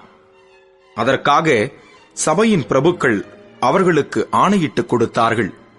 அவர்களோடே உடன்படிக்கை பண்ணி 3 நாள் சென்ற பின்பு அவர்கள் தங்கள் அயலார் என்றும் தங்கள் நடுவே குடியிருக்கிறவர்கள் என்றும் கேள்விப்பட்டார்கள். இஸ்ரவேல் புத்திரர் பிரயாணம் பண்ணுகையில் 3ஆம் நாளில் அவர்கள் பட்டணங்களுக்கு வந்தார்கள். அந்த பட்டணங்கள் கிபியோன், கெபிரா, பெயரோத், கீரியாத் எயாரிம் என்பவைகள். சபையின் பிரபுக்கள் அவர்களுக்கு இஸ்ரவேலின் தேவனாகிய கர்த்தர் பேரில் ஆணையிட்டிருந்தபடியினால் இஸ்ரவேல் புத்திரர் அவர்களை சங்காரம் பண்ணவில்லை. ஆனாலும் சபையார் எல்லாரும் பிரபுக்கள் மேல் முறுமுறுத்தார்கள். அப்பொழுது சகல பிரபுக்களும் சபையார் யாவரையும் நோக்கி, நாங்கள் இஸ்ரவேலின் தேவனாகிய கர்த்தர் பேரில் அவர்களுக்கு ஆணையிட்டு கொடுத்தோம். ஆதலால் அவர்களை நாம் தொடக்கூடாது. கடுங்கோபம் நம்மேல் வராதபடிக்கு நாம் அவர்களுக்கு இட்ட ஆணையின் நிமித்தம் நாம் அவர்களை உயிரோடே வைத்து அவர்களுக்கு ஒன்று செய்வோம். பிரபுக்களாகிய நாங்கள் அவர்களுக்கு சொன்னபடி அவர்கள் உயிரோடு இருந்து சபையார் எல்லாருக்கும் விறகு வெட்டுகிறவர்களாகவும் தண்ணீர் எடுக்கிறவர்களாகவும் இருக்க கடவர்கள் என்று பிரபுக்கள் அவர்களோடே சொன்னார்கள். பின்பு யோசுவா அவர்களை அழைப்பித்து, நீங்கள் எங்கள் நடுவே குடியிருக்கும் போது நாங்கள் உங்களுக்கு வெகு தூரமாய் இருக்கிறவர்கள் என்று சொல்லி எங்களை வஞ்சித்தது என்ன? இப்போதும் நீங்கள் சபிக்கப்பட்டவர்கள். என் தேவனுடைய ஆலயத்துக்கு விறகு வெட்டுகிறவர்களும் தண்ணீர் எடுக்கிறவர்களுமான பணிவிடைக்காரராய் இருப்பீர்கள். இந்த ஊழியம் உங்களை விட்டு நீங்க மாட்டாது என்றான். அவர்கள் யோசுவாவுக்கு பிரதியுத்தரமாக, தேசத்தை எல்லாம் உங்களுக்கு ஒப்புக் கொடுக்கவும் தேசத்தின் குடிகளை எல்லாம் உங்களுக்கு முன்பாக அழிக்கவும் உம்முடைய தேவனாகிய கர்த்தர் தமது தாசனாகிய மோசேக்கு கட்டளையிட்டது உமது அடியாருக்கு நிச்சயமாகவே அறிவிக்கப்பட்டதினால் நாங்கள் எங்கள் ஜீவன் நிமித்தம் உங்களுக்கு மிகவும் பயந்து இந்த காரியத்தை செய்தோம். இப்போதும் இதோ உமது கையில் இருக்கிறோம். உம்முடைய பார்வைக்கு நன்மையும் நியாயமுமாய் தோன்றுகிறபடி எங்களுக்கு செய்யும் என்றார்கள். அப்படியே யோசுவா அவர்களுக்கு செய்து இஸ்ரவேல் புத்திரர் அவர்களை கொன்று போடாதபடிக்கு அவர்களை இவர்கள் கைக்கு தப்புவித்தான். இந்நாள் மட்டும் இருக்கிறபடியே அந்நாளில் அவர்களை சபைக்கும் கர்த்தர் தெரிந்து கொள்ளும் இடத்தில் இருக்கும் அவருடைய பலிபீடத்திற்கும் விறகு வெட்டுகிறவர்களாகவும் தண்ணீர் எடுக்கிறவர்களாகவும் ஆக்கினான். யோசுவா 10ஆம் அதிகாரம். யோசுவா ஆயியை பிடித்து சங்காரம் பண்ணி எரிகோவுக்கும் அதன் ராஜாவுக்கும் செய்தபடி ஆயிக்கும் அதன் ராஜாவுக்கும் செய்ததையும் கிபியோனின் குடிகள் இஸ்ரவேலோடே சமாதானம் பண்ணி அவர்களுக்குள் வாசமாய் இருக்கிறதையும் எருசலேமின் ராஜாவாகிய அதோனிசேதேக் கேள்விப்பட்டபோது, கிபியோன் ராஜதானி பட்டணங்களில் ஒன்றைப் போல் பெரிய பட்டணமும் ஆயியை பார்க்கிலும் பெரிதுமாய் இருந்தபடியினாலும் அதன் மனுஷர் எல்லாரும் பலசாலிகளாய் இருந்தபடியினாலும் மிகவும் பயந்தார்கள். ஆகையால் எருசலேமின் ராஜாவாகிய அதோனிசேதேக் எபிரோனின் ராஜாவாகிய ஓகாமுக்கும் யர்மூத்தின் ராஜாவாகிய பீராமுக்கும் லாகீசின் ராஜாவாகிய எப்பியாவுக்கும் எக்லோனின் ராஜாவாகிய தெபீருக்கும் ஆள் அனுப்பி, நாங்கள் கிபியோனை சங்கரிக்கும்படி நீங்கள் என்னிடத்தில் வந்து எனக்கு துணை செய்யுங்கள். அவர்கள் யோசுவாவோடும் இஸ்ரவேல் புத்திரரோடும் சமாதானம் பண்ணினார்கள் என்று சொல்லி அனுப்பினார். அப்படியே எருசலேமின் ராஜா, எபிரோனின் ராஜா, எர்மூத்தின் ராஜா, லாகீசின் ராஜா, எக்லோனின் ராஜா என்கிற எமோரியரின் 5 ராஜாக்களும் கூடிக்கொண்டு அவர்களும் அவர்களுடைய எல்லா சேனைகளும் போய் கிபியோனுக்கு முன்பாக பாளையம் இறங்கி அதன் மேல் யுத்தம் பண்ணினார்கள். அப்பொழுது கிபியோனின் மனுஷர் கில்காலில் இருக்கிற பாளையத்துக்கு யோசுவாவினிடத்தில் ஆள் அனுப்பி, உமது அடியாரை கைவிடாமல் சீக்கிரமாய் எங்களிடத்தில் வந்து எங்களை ரட்சித்து எங்களுக்கு துணை செய்யும்.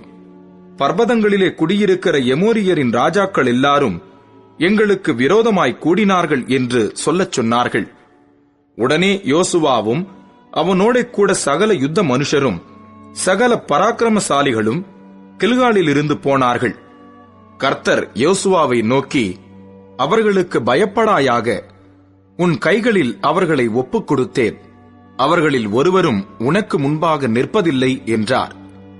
யோசுவா கில்காலில் இருந்து முழுவதும் நடந்து திடீரென்று அவர்கள் மேல் வந்துவிட்டான்.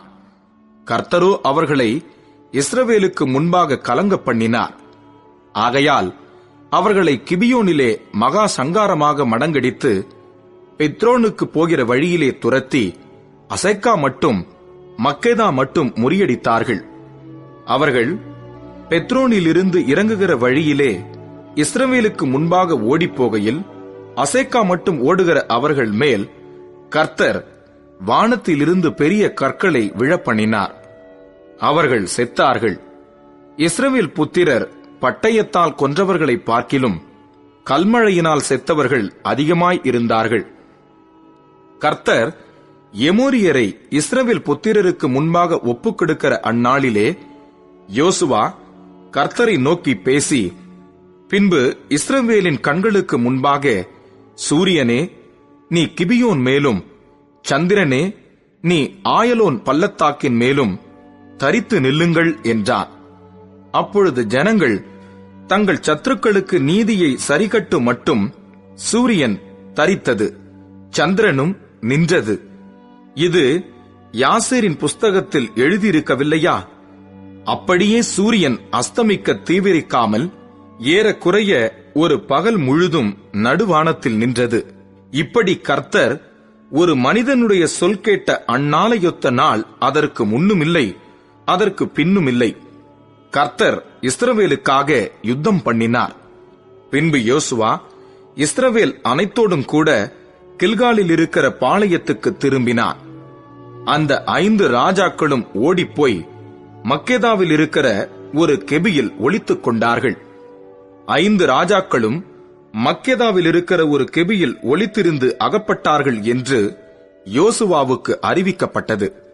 அப்பொழுது யோசுவா பெரிய கற்களை கெபியின் வாயிலே புரட்டி, அவ்விடத்தில் அவர்களை காவல் காக்க மனுஷரை வையுங்கள், நீங்களோ நில்லாமல் உங்கள் சத்துருக்களை துரத்தி அவர்களுடைய பின்படைகளை வெட்டி போடுங்கள், அவர்களை தங்கள் பட்டணங்களிலே பிரவேசிக்க விட்டாதிருங்கள், உங்கள் தேவனாகிய கர்த்தர் அவர்களை உங்கள் கையில் ஒப்புக் கொடுத்தார் என்றான். யோசுவாவும் இஸ்ரவேல் புத்திரரும் அவர்களை மகா பெரிய சங்காரமாய் அவர்கள் அழியும் அளவும் சங்கரித்தார்கள். அவர்களில் மீதியானவர்கள் அரணான பட்டணங்களுக்குள் புகுந்தார்கள். ஜனங்கள் எல்லாரும் சுகமாய் மக்கேதாவில் இருக்கிற பாளையத்திலே யோசுவாவினிடத்திற்கு திரும்பி வந்தார்கள். இஸ்ரவேல் புத்திரருக்கு விரோதமாக ஒருவனும் தன் நாவை அசைக்கவில்லை. அப்பொழுது யோசுவா கெபியின் வாயை திறந்து, அந்த 5 ராஜாக்களையும் அந்த கெபியிலிருந்து என்னிடத்திற்கு வெளியே கொண்டு வாருங்கள் என்றான். அவர்கள் அப்படியே செய்து எருசலேமின் ராஜாவும் எபிரோனின் ராஜாவும் எர்முத்தின் ராஜாவும் லாகிசின் ராஜாவும் எக்லோனின் ராஜாவுமாகிய அந்த 5 ராஜாக்களையும் அந்த கெபியில் இருந்து அவனிடத்திற்கு வெளியே கொண்டு வந்தார்கள். அவர்களை யோசுவாவின் இடத்திற்கு கொண்டு வந்தபோது யோசுவா இஸ்ரவேல் மனுஷரை எல்லாம் அழைப்பித்து தன்னோடே கூட வந்த யுத்த மனுஷரின் அதிபதிகளை நோக்கி, நீங்கள் கிட்ட வந்து உங்கள் கால்களை இந்த ராஜாக்களுடைய கழுத்துகளின் மேல் வையுங்கள் என்றான். அவர்கள் கிட்ட வந்து தங்கள் கால்களை அவர்கள் கழுத்துகளின் மேல் வைத்தார்கள்.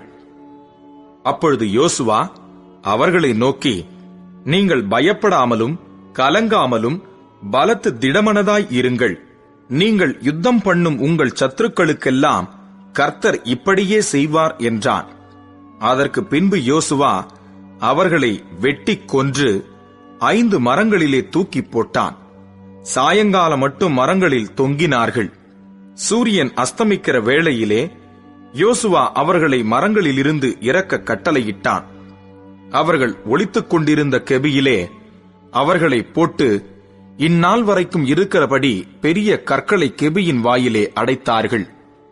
அந்நாளிலே யோசுவா மக்கெதாவை பிடித்து அதை பட்டய கருக்கினால் அழித்து அதன் ராஜாவையும் அதிலுள்ள மனுஷராகிய சகல நரஜீவன்களையும் ஒருவரையும் மீதியாக வைக்காமல் சங்காரம் பண்ணி எரிகோவின் ராஜாவுக்கு செய்தது போல மக்கெதாவின் ராஜாவுக்கும் செய்தான்.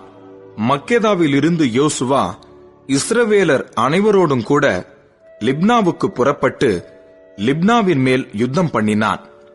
கர்த்தர் அதையும் அதன் ராஜாவையும் இஸ்ரவேலின் கையில் ஒப்பு கொடுத்தார்.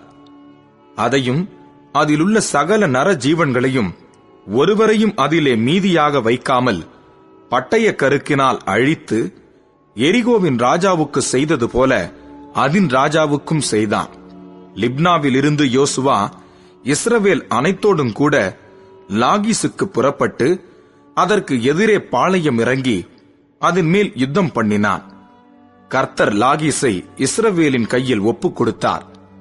அதை 2ஆம் நாளிலே பிடித்து லிப்னாவுக்கு செய்தது போல அதையும் அதிலுள்ள எல்லா நரஜீவன்களையும் பட்டய கருக்கினால் அழித்தான். அப்பொழுது கேசேரின் ராஜாவாகிய ஓராம் லாகீசுக்கு துணை செய்யும்படி வந்தான்.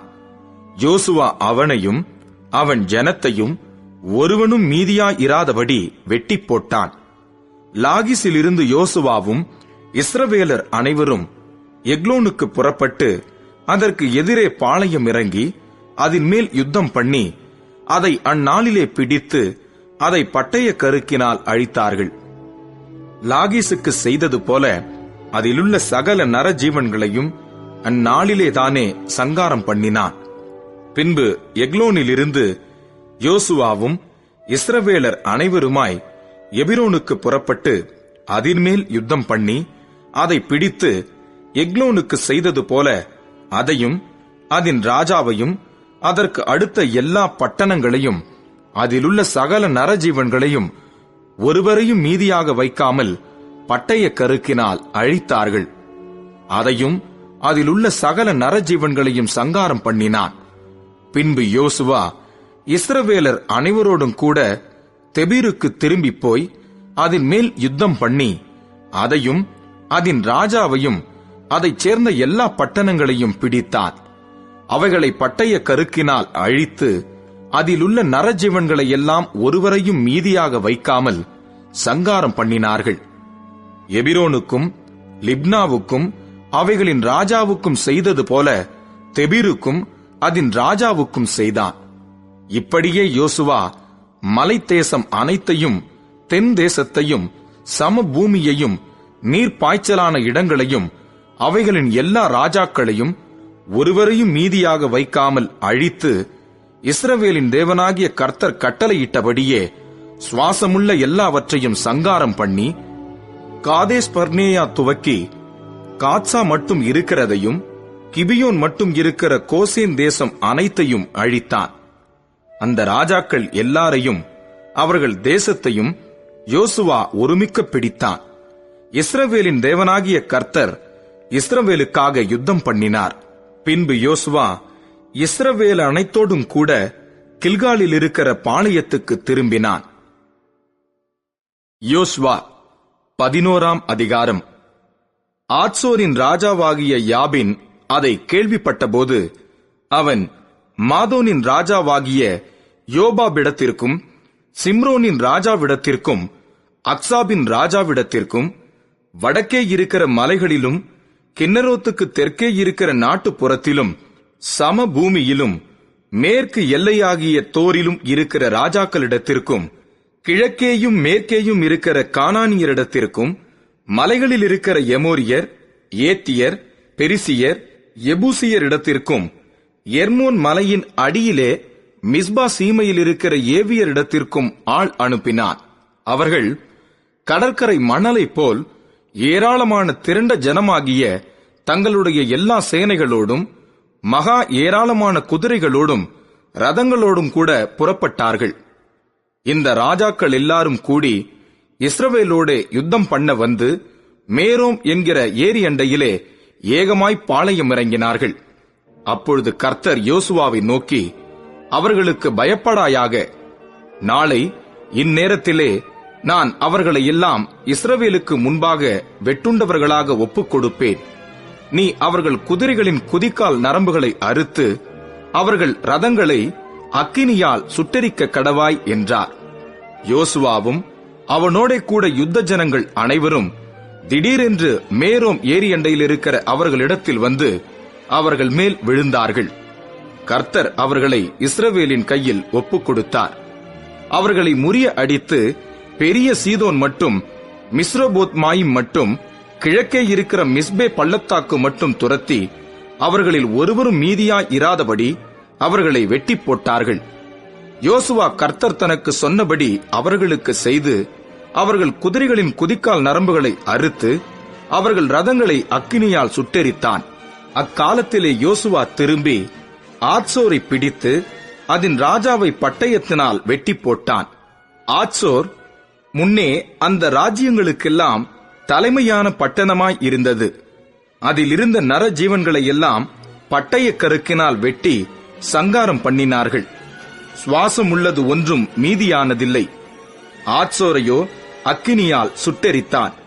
அந்த ராஜாக்களுடைய எல்லா பட்டணங்களையும் அவைகளுடைய எல்லா ராஜாக்களையும் யோசுவா பிடித்து பட்டய கருக்கினால் வெட்டி கர்த்தருடைய தாசனாகிய மோசே கட்டளையிட்டபடி அவர்களை சங்காரம் பண்ணினான்.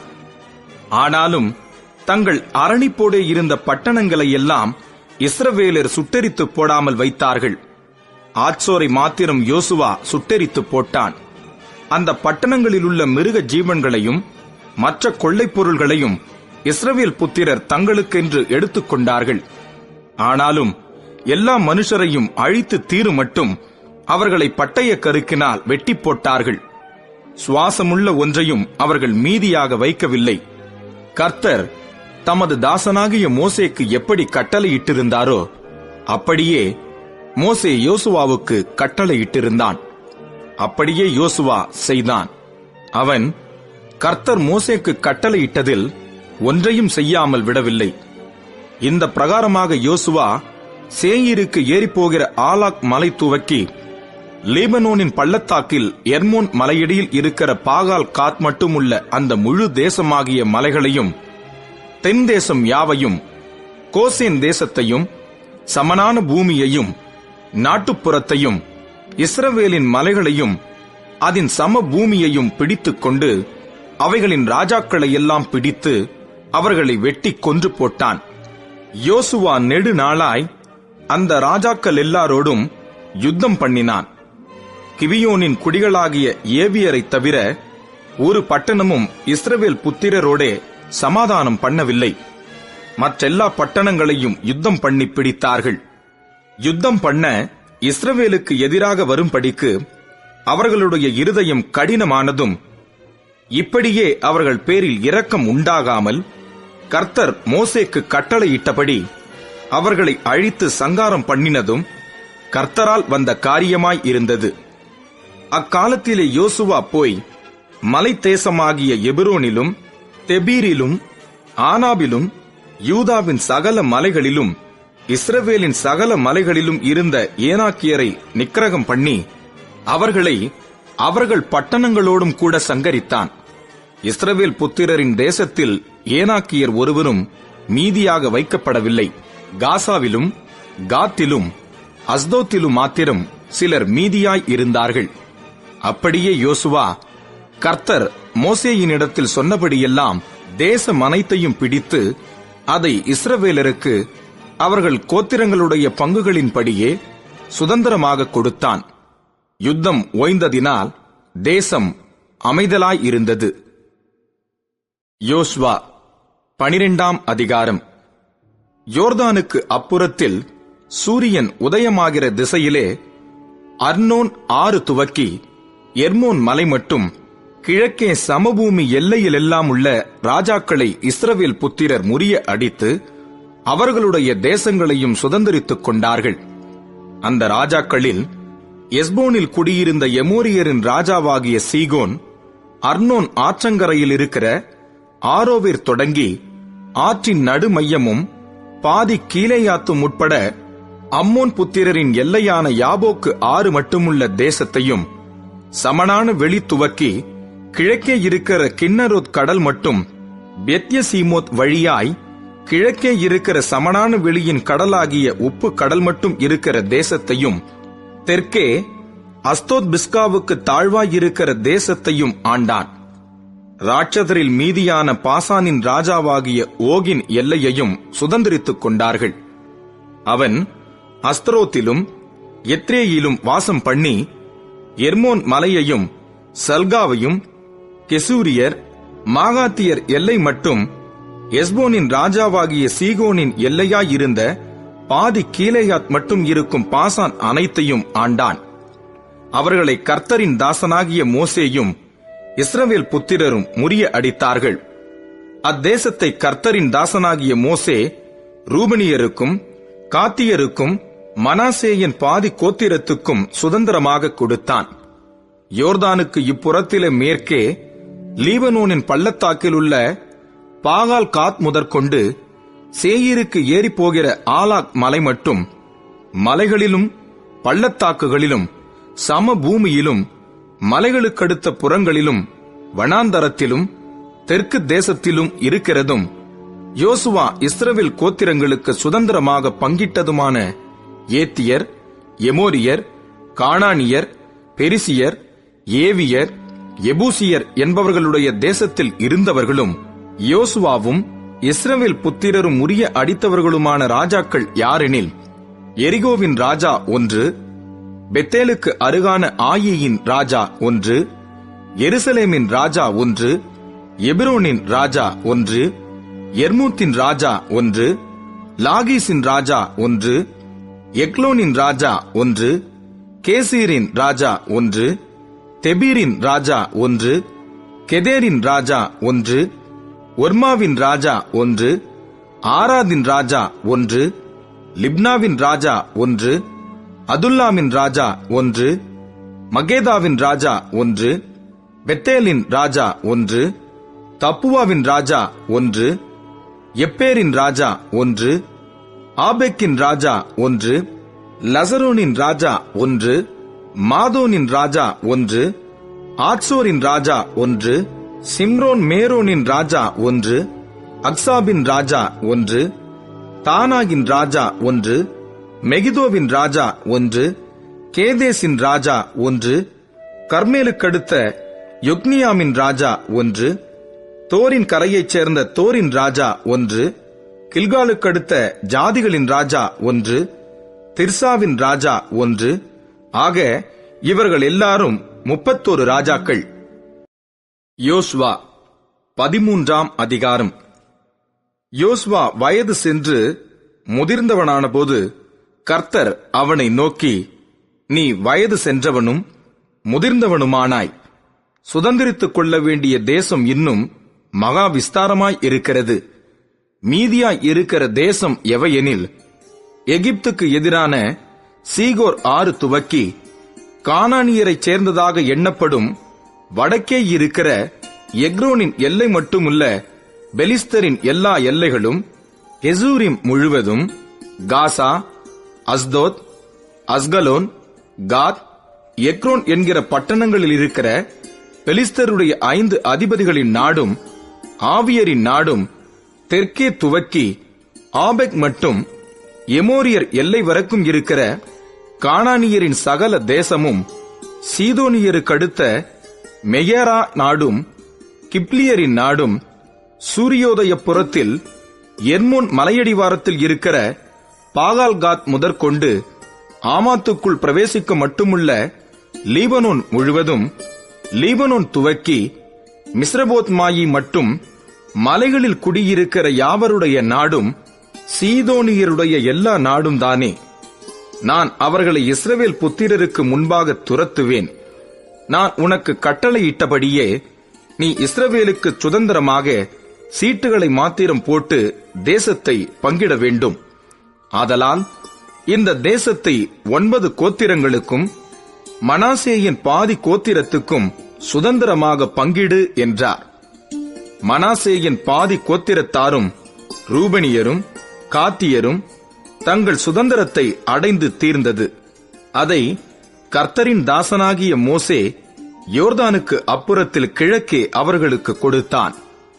அர்னோன் ஆற்றங்கரையில் இருக்கிற ஆரோவேரும் நதியின் மத்தியில் இருக்கிற பட்டணமும் துவக்கி தீபோன் மட்டும் இருக்கிற மெதேபாவின் சபனான பூமி யாவையும், எஸ்போனிலிருந்து அம்மோன் புத்திரரின் எல்லை மட்டும் ஆண்ட எமோரியரின் ராஜாவாகிய சீகோனுக்குரிய சகல பட்டணங்களையும், கீலேயாத்தையும், கெசூரியர் மாகாத்தியருடைய எல்லையிலுள்ள நாட்டையும், எர்மோன் மலை முழுவதையும், அஸ்தரோத்திலும் எத்ரேயிலும் ஆண்டு, மோசே முறிய அடித்து துரத்தின ராட்சதரில் மீதியாய் இருந்த பாசானின் ராஜாவாகிய ஓகுக்கு சல்கா மட்டுமிருந்த பாசான் முழுவதையும் அவர்களுக்கு கொடுத்தான்.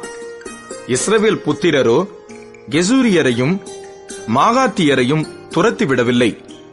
கெசூரியரும் மாகாத்தியரும் இந்நாள் வரைக்கும் இஸ்ரவேலின் நடுவே குடியிருக்கிறார்கள். லேவியரின் கோத்திரத்துக்கு மாத்திரம் அவன் சுதந்திரம் கொடுக்கவில்லை. இஸ்ரவேலின் தேவனாகிய கர்த்தர் அவர்களுக்கு சொன்னபடியே அவருடைய தகன பலிகளே அவர்களுடைய சுதந்திரம்.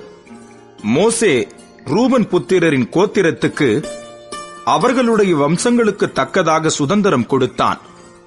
அர்னோன் ஆற்றங்கரையில் இருக்கிற ஆரோவேரும் ஆற்றின் மத்தியில் இருக்கிற பட்டணம் தொடங்கி மெதேபா வரைக்கும் உள்ள சமபூமி முழுவதும், சமபூமியில் இருக்கிற எஸ்போனும் அதன் எல்லா பட்டணங்களுமாகிய தீபோன், பாமோத் பாகால், பெத்பாகால், மெயோன், யாகசா, கெதேமோத், மேபாகாத், கீரியாத்தாயிம், சிப்மா, பள்ளத்தாக்கின் மலையிலுள்ள செரேத் சகார், பெத்பேயோர், அஸ்தோத் பிஸ்கா, பெத்யசிமோத் முதலான சமபூமியிலுள்ள எல்லா பட்டணங்களும், எஸ்போனில் ஆண்டிருந்த சீகோன் என்னும் எமோரியருடைய ராஜாவின் ராஜ்யம் முழுவதும் அவர்கள் எல்லைக்குள்ளாயிற்று.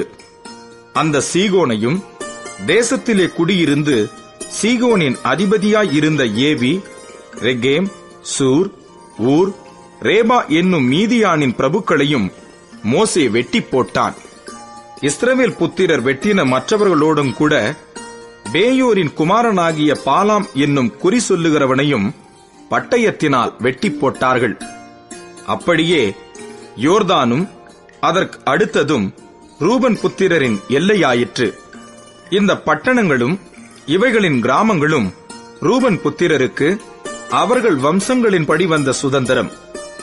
காத் புத்திரரின் கோத்திரத்துக்கு மோசே அவர்கள் வம்சங்களுக்கு தக்கதாக கொடுத்தது என்னவெனில், யாசேரும் கீலேயாத்தின் சகல பட்டணங்களும், ரபாவுக்கு எதிரே இருக்கிற ஆரோவேர் மட்டுமுள்ள அம்மோன் புத்திரரின் பாதி தேசமும், எஸ்போன் துவக்கி ராமாத் மிஸ்பே மட்டும் பெத்தோனிம் வரைக்கும் இருக்கிறதும், மகனாயும் துவக்கி தெபீரின் எல்லை மட்டும் இருக்கிறதும், எஸ்போனின் ராஜாவாகிய சீகோனுடைய ராஜ்யத்தின் மற்ற பங்காகிய பள்ளத்தாக்கில் இருக்கிற பெத்தாராமும் பெத்னிம்ராவும் சுக்கோத்தும் சாபோனும் யோர்தான் மட்டும் இருக்கிறதும், கிழக்கே யோர்தானின் கரையோரமாய் கின்னரேத் கடலின் கடையாந்தர மட்டும் இருக்கிறதும் அவர்கள் எல்லைக்குள்ளாயிற்று.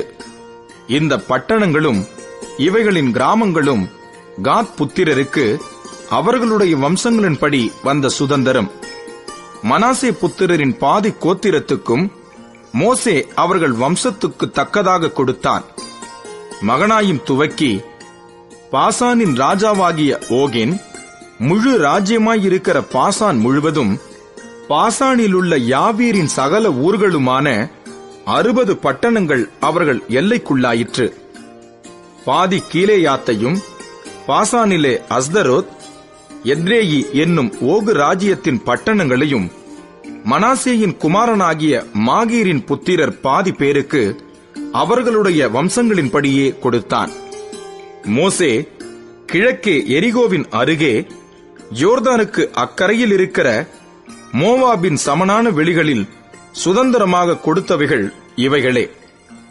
லேவி கோத்திரத்திற்கு மோசே சுதந்திரம் கொடுக்கவில்லை. இஸ்ரவேலின் தேவனாகிய கர்த்தர் அவர்களுக்கு சொல்லியிருக்கிறபடி அவரே அவர்களுடைய சுதந்திரம். யோசுவா 14ஆம் அதிகாரம். கானான் தேசத்திலே இஸ்ரவேல் புத்திரர் சுதந்தரித்துக் கொண்ட தேசங்களை ஆசாரியனாகிய எலேயாசாரும் நூனின் குமாரனாகிய யோசுவாவும் இஸ்ரவேல் புத்திரருடைய கோத்திர பிதாக்களின் தலைவரும் கர்த்தர் மோசேயைக் கொண்டு கட்டளையிட்டபடி சீட்டு போட்டு 9.5 கோத்திரங்களுக்கும் சுதந்திரமாக பங்கிட்டார்கள். மற்ற 2.5 கோத்திரங்களுக்கும் மோசே யோர்தானுக்கு அப்புறத்திலே சுதந்திரம் கொடுத்திருந்தான். லேவியருக்கு மாத்திரம் அவர்கள் நடுவே சுதந்திரம் கொடுக்கவில்லை. மனாசே எப்பிராயிம் என்னும் யோசேப்பின் புத்திரர் 2 கோத்திரங்களானார்கள்.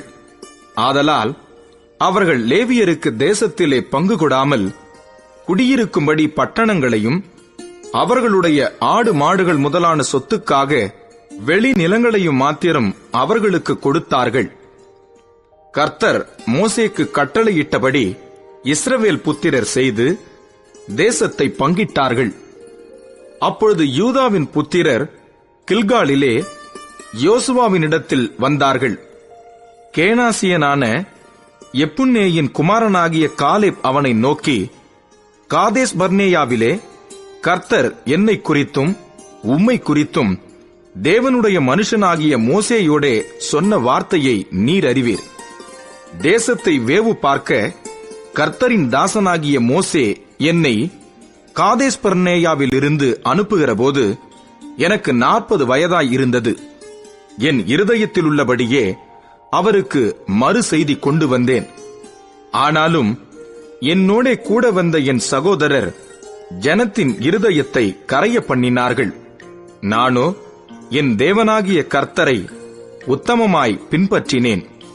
அந்நாளிலே மோசே, நீ என் தேவனாகிய கர்த்தரை உத்தமமாய் பின்பற்றினபடியினால் உன் கால் மிதித்த தேசம் உனக்கும் உன் பிள்ளைகளுக்கும் என்றைக்கும் சுதந்திரமாய் இருக்க கடவது என்று சொல்லி ஆணையிட்டார். இப்போதும் இதோ கர்த்தர் சொன்னபடியே என்னை உயிரோடே காத்தார்.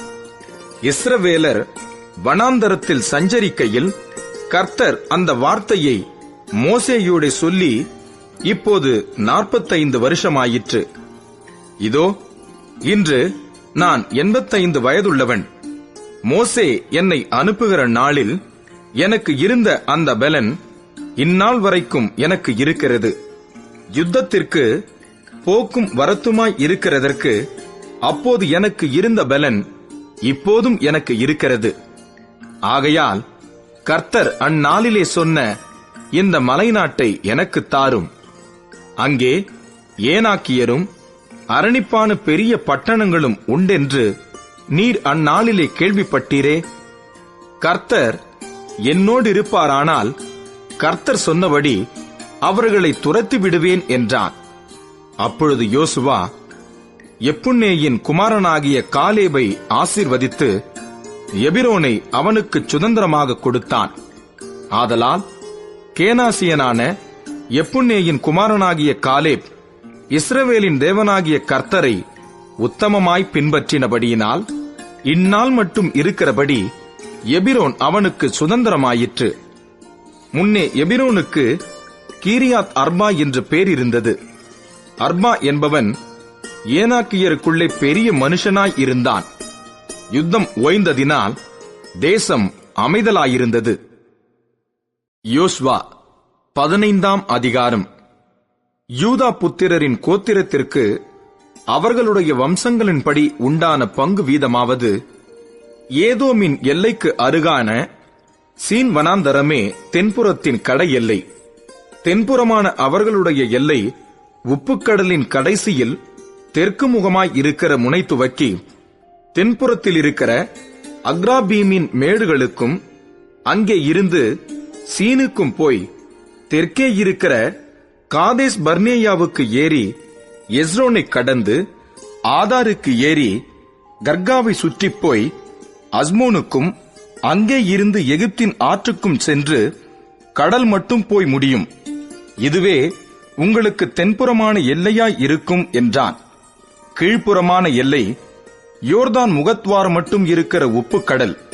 வடபுறமான எல்லை யோர்தான் முகத்வாரம் இருக்கிற கடலின் முனை துவக்கி பெத் எக்லாவுக்கு ஏறி வடக்கே இருக்கிற பெத் அரபாவை கடந்து ரூபனின் குமாரனாகிய போகனின் கல்லுக்கு ஏறிப்போய் அப்புறம் ஆகோர் பள்ளத்தாக்கை விட்டு தெபீருக்கு ஏறி வடக்கே ஆற்றின் தென்புறமான அதும்மீமின் மேட்டுக்கு முன்பாக இருக்கிற கில்காலுக்கு நேராகவும் அங்கே இருந்து என்சமேசின் தண்ணீரிடத்துக்கும் போய் ரொகேல் என்னும் கிணற்றுக்குச் சென்று அப்புறம் எபூசியர் குடியிருக்கிற எருசலேமுக்கு தென்புறமாய் இன்னோமுடைய குமாரனின் பள்ளத்தாக்கை கடந்து வடக்கே இருக்கிற ராட்சதருடைய பள்ளத்தாக்கின் கடைசியில் மேற்காக இன்னும் பள்ளத்தாக்கின் முன்னிருக்கிற மலையின் சிகரம் மட்டும் ஏறிப்போய் அந்த மலையின் சிகரத்தில் இருந்து நெப்தோவாவின் நீருற்றுக்கு போய் எப்ரோன் மலையின் பட்டணங்களுக்கு சென்று கீரியாத் எயாரீமாகிய பாலாவுக்கு போய் பாலாவிலிருந்து மேற்கே சேயிர் மலைக்கு திரும்பி வடக்கே இருக்கிற கெசலோனாகிய எயாரிம் மலைக்கு பக்கமாக போய் பெச்சிமேசுக்கு இறங்கி திம்னாவுக்கு போய் அப்புறம் வடக்கே இருக்கிற எக்ரோனுக்கு பக்கமாய்ச் சென்று சிக்ரோனுக்கு ஓடி பாலாமலையை கடந்து யாப்னியேலுக்கு சென்று கடலிலே முடியும். மேற்புறமான எல்லை பெரிய சமுத்திரமே. இது யூதா புத்திரருக்கு அவர்களுடைய வம்சங்களின்படி சுற்றிலும் இருக்கும் எல்லை. எப்புன்னேயின் குமாரனாகிய காலேபுக்கு யோசுவா கர்த்தர் தனக்கு கட்டளையிட்டபடி ஏனாக்கின் தகப்பனாகிய அர்பாவின் பட்டணமான எபிரோனை யூதா புத்திரரின் நடுவே பங்காக கொடுத்தான். அங்கே இருந்த சேசாய், அகிமான், தல்மாய் என்னும் ஏனாக்கின் 3 குமாரரையும் காலேப் துரத்திவிட்டு அங்கே இருந்து தெபீரின் குடிகளிடத்திற்கு போனான். முற்காலத்திலே தெபீரின் பேர் கீரியாத் செப்பேர். கீரியாத் செப்பேரை சங்காரம் பண்ணி பிடிக்கிறவனுக்கு என் குமாரத்தியாகிய அக்சாலை விவாகம் பண்ணி கொடுப்பேன் என்று காலேப் சொன்னான். அப்பொழுது காலேப்பின் சகோதரனாகிய கேனாசின் மகன் ஒத்னியேல் அதை பிடித்தான். ஆகையால் தன் குமாரத்தி அக்சாலை அவனுக்கு விவாகம் பண்ணி கொடுத்தான்.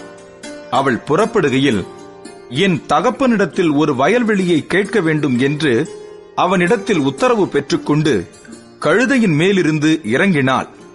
காலேப் பார்த்து, உனக்கு என்ன வேண்டும் என்றான். அப்பொழுது அவள், எனக்கு ஒரு ஆசீர்வாதம் தர வேண்டும். எனக்கு வறட்சியான நிலத்தை தந்தீர், நீர் பாய்ச்சலான நிலத்தையும் எனக்கு தர வேண்டும் என்றாள். அப்பொழுது அவளுக்கு மேற்புறத்திலும் கீழ்ப்புறத்திலும் நீர் பாய்ச்சலான நிலங்களை கொடுத்தான். யூதா புத்திரருக்கு அவர்களுடைய வம்சங்களின்படி உண்டான சுதந்திரம் என்னவென்றால், கடையாந்தர தென்புறமான ஏதோமின் எல்லைக்கு நேராய் யூதா புத்திரரின் கோத்திரத்திற்கு கிடைத்த பட்டணங்களாவன: கப்சேயேல், ஏதேர், யாகூர், கீனா, திமோனா, அதாதா, கேதேஸ், ஆத்சோர், இத்னான், சீப், தேலெம், பெயாலோத், ஆத்சோர், அதாத்தா, கீரியோத், எஸ்ரோன் என்னும் ஆத்சோர், ஆமாம், சேமா, மொலாதா, Hazargaddah, Heshmon, பெத்பாலேத், ஆத்சார்சுவால், Beersheba, பிஸ்யோத்யா, Bala, ஈயிம், ஆத்சேம், எல்தோலாத், கெசில், ஒர்மா, சிக்லாக், மத்மன்னா, சன்சன்னா, Lebaoth, Shilhim, ஆயின், ரிம்மோன் என்பவைகள். எல்லா பட்டணங்களும் அவைகளுடைய கிராமங்களும் உட்பட 29. பள்ளத்தாக்கு நாட்டில் எஸ்தாவோல், சோரியா, அஜ்னா, சனோகா, என்கண்ணீம், தப்புவா, ஏனாம், யர்மூத், அதுல்லாம், சோகோ, அசேக்கா, சாராயிம், அதித்தாயிம், கெதேரா, கேதெருத்தாயிம், இந்த பட்டணங்களும் அவைகளுடைய கிராமங்களும் உட்பட 14. சேனான், அதாஷா, மிக்தால்காத், திலியான், மிஸ்பே, யோக்தேயேல், லாகீஸ், போஸ்காத், எக்லோன், காபோன், லகமாம், கித்லீஷ், கெதெரோத், பெத்தாகோன், நாகமா, மக்கேதா, இந்த பட்டணங்களும் அவைகளுடைய கிராமங்களும் உட்பட 16. லிப்னா, ஏதேர், ஆஷான், இப்தா, அஸ்னா, நெத்சீப், கேகிலா, அக்சீப், மரேஷா, இந்த பட்டணங்களும் அவைகளுடைய கிராமங்களும் உட்பட 9. எக்ரோனும் அதன் வெளிநிலங்களும் கிராமங்களும், எக்ரோன் துவக்கி சமுத்திரம் மட்டும், அஸ்தோத்தின் புறத்தில் இருக்கிற சகல ஊர்களும் அவைகளின் கிராமங்களும், அஸ்தோத்தும் அதன் வெளிநிலங்களும் கிராமங்களும், காசாவும் எகிப்தின் நதி மட்டும் இருக்கிற அதன் வெளிநிலங்களும் கிராமங்களுமே. பெரிய சமுத்திரமே எல்லை. மலைகளில் சாமீர், யாத்தீர், சோகோ, தன்னா, தெபீர் எண்ணப்பட்ட கீரியாத் சன்னா, ஆனாப், எஸ்தெமோ, ஆனீம், கோசேன், ஓலோன், கிலோ, இந்த பட்டணங்களும் அவைகளுடைய கிராமங்களும் உட்பட 11. அராப், தூமா, எஷியான், யானும், பெத்தப்புவா, ஆபெக்கா, உம்தா, எபிரோனாகிய கீரியாத் அர்பா, சீயோர், இந்த பட்டணங்களும் அவைகளுடைய கிராமங்களும் உட்பட 9. மாகோன், கர்மேல், சீப், யுத்தா, யஸ்ரேல், யுக்தேயாம், சனோகா, காயின், கிபியா, திம்னா, இந்த பட்டணங்களும் அவைகளுடைய கிராமங்களும் உட்பட 10. அல்கூல், பெட்சூர், கெதோர், மகாராத், பெதானோத், எல்தெகோன், இந்த பட்டணங்களும் அவைகளுடைய கிராமங்களும் உட்பட 6. கீரியாத் எயாரீமாகிய கீரியாத் பாகால், ரபா, இந்த பட்டணங்களும் அவைகளுடைய கிராமங்களும் உட்பட 2. வனாந்தரத்தில் பெத் அரபா, மித்தின், செகாக்கா, நிப்சான், உப்பு பட்டணம், என்கேதி, இந்த பட்டணங்களும் அவைகளுடைய கிராமங்களும் உட்பட 6. எருசலேமிலே குடியிருந்த எபூசியரை யூதா புத்திரர் துரத்திவிடக் கூடாமற் போயிற்று. ஆகையால் இந்நாள் மட்டும் எபூசியர் யூதா புத்திரரோடே எருசலேமிலே குடியிருக்கிறார்கள்.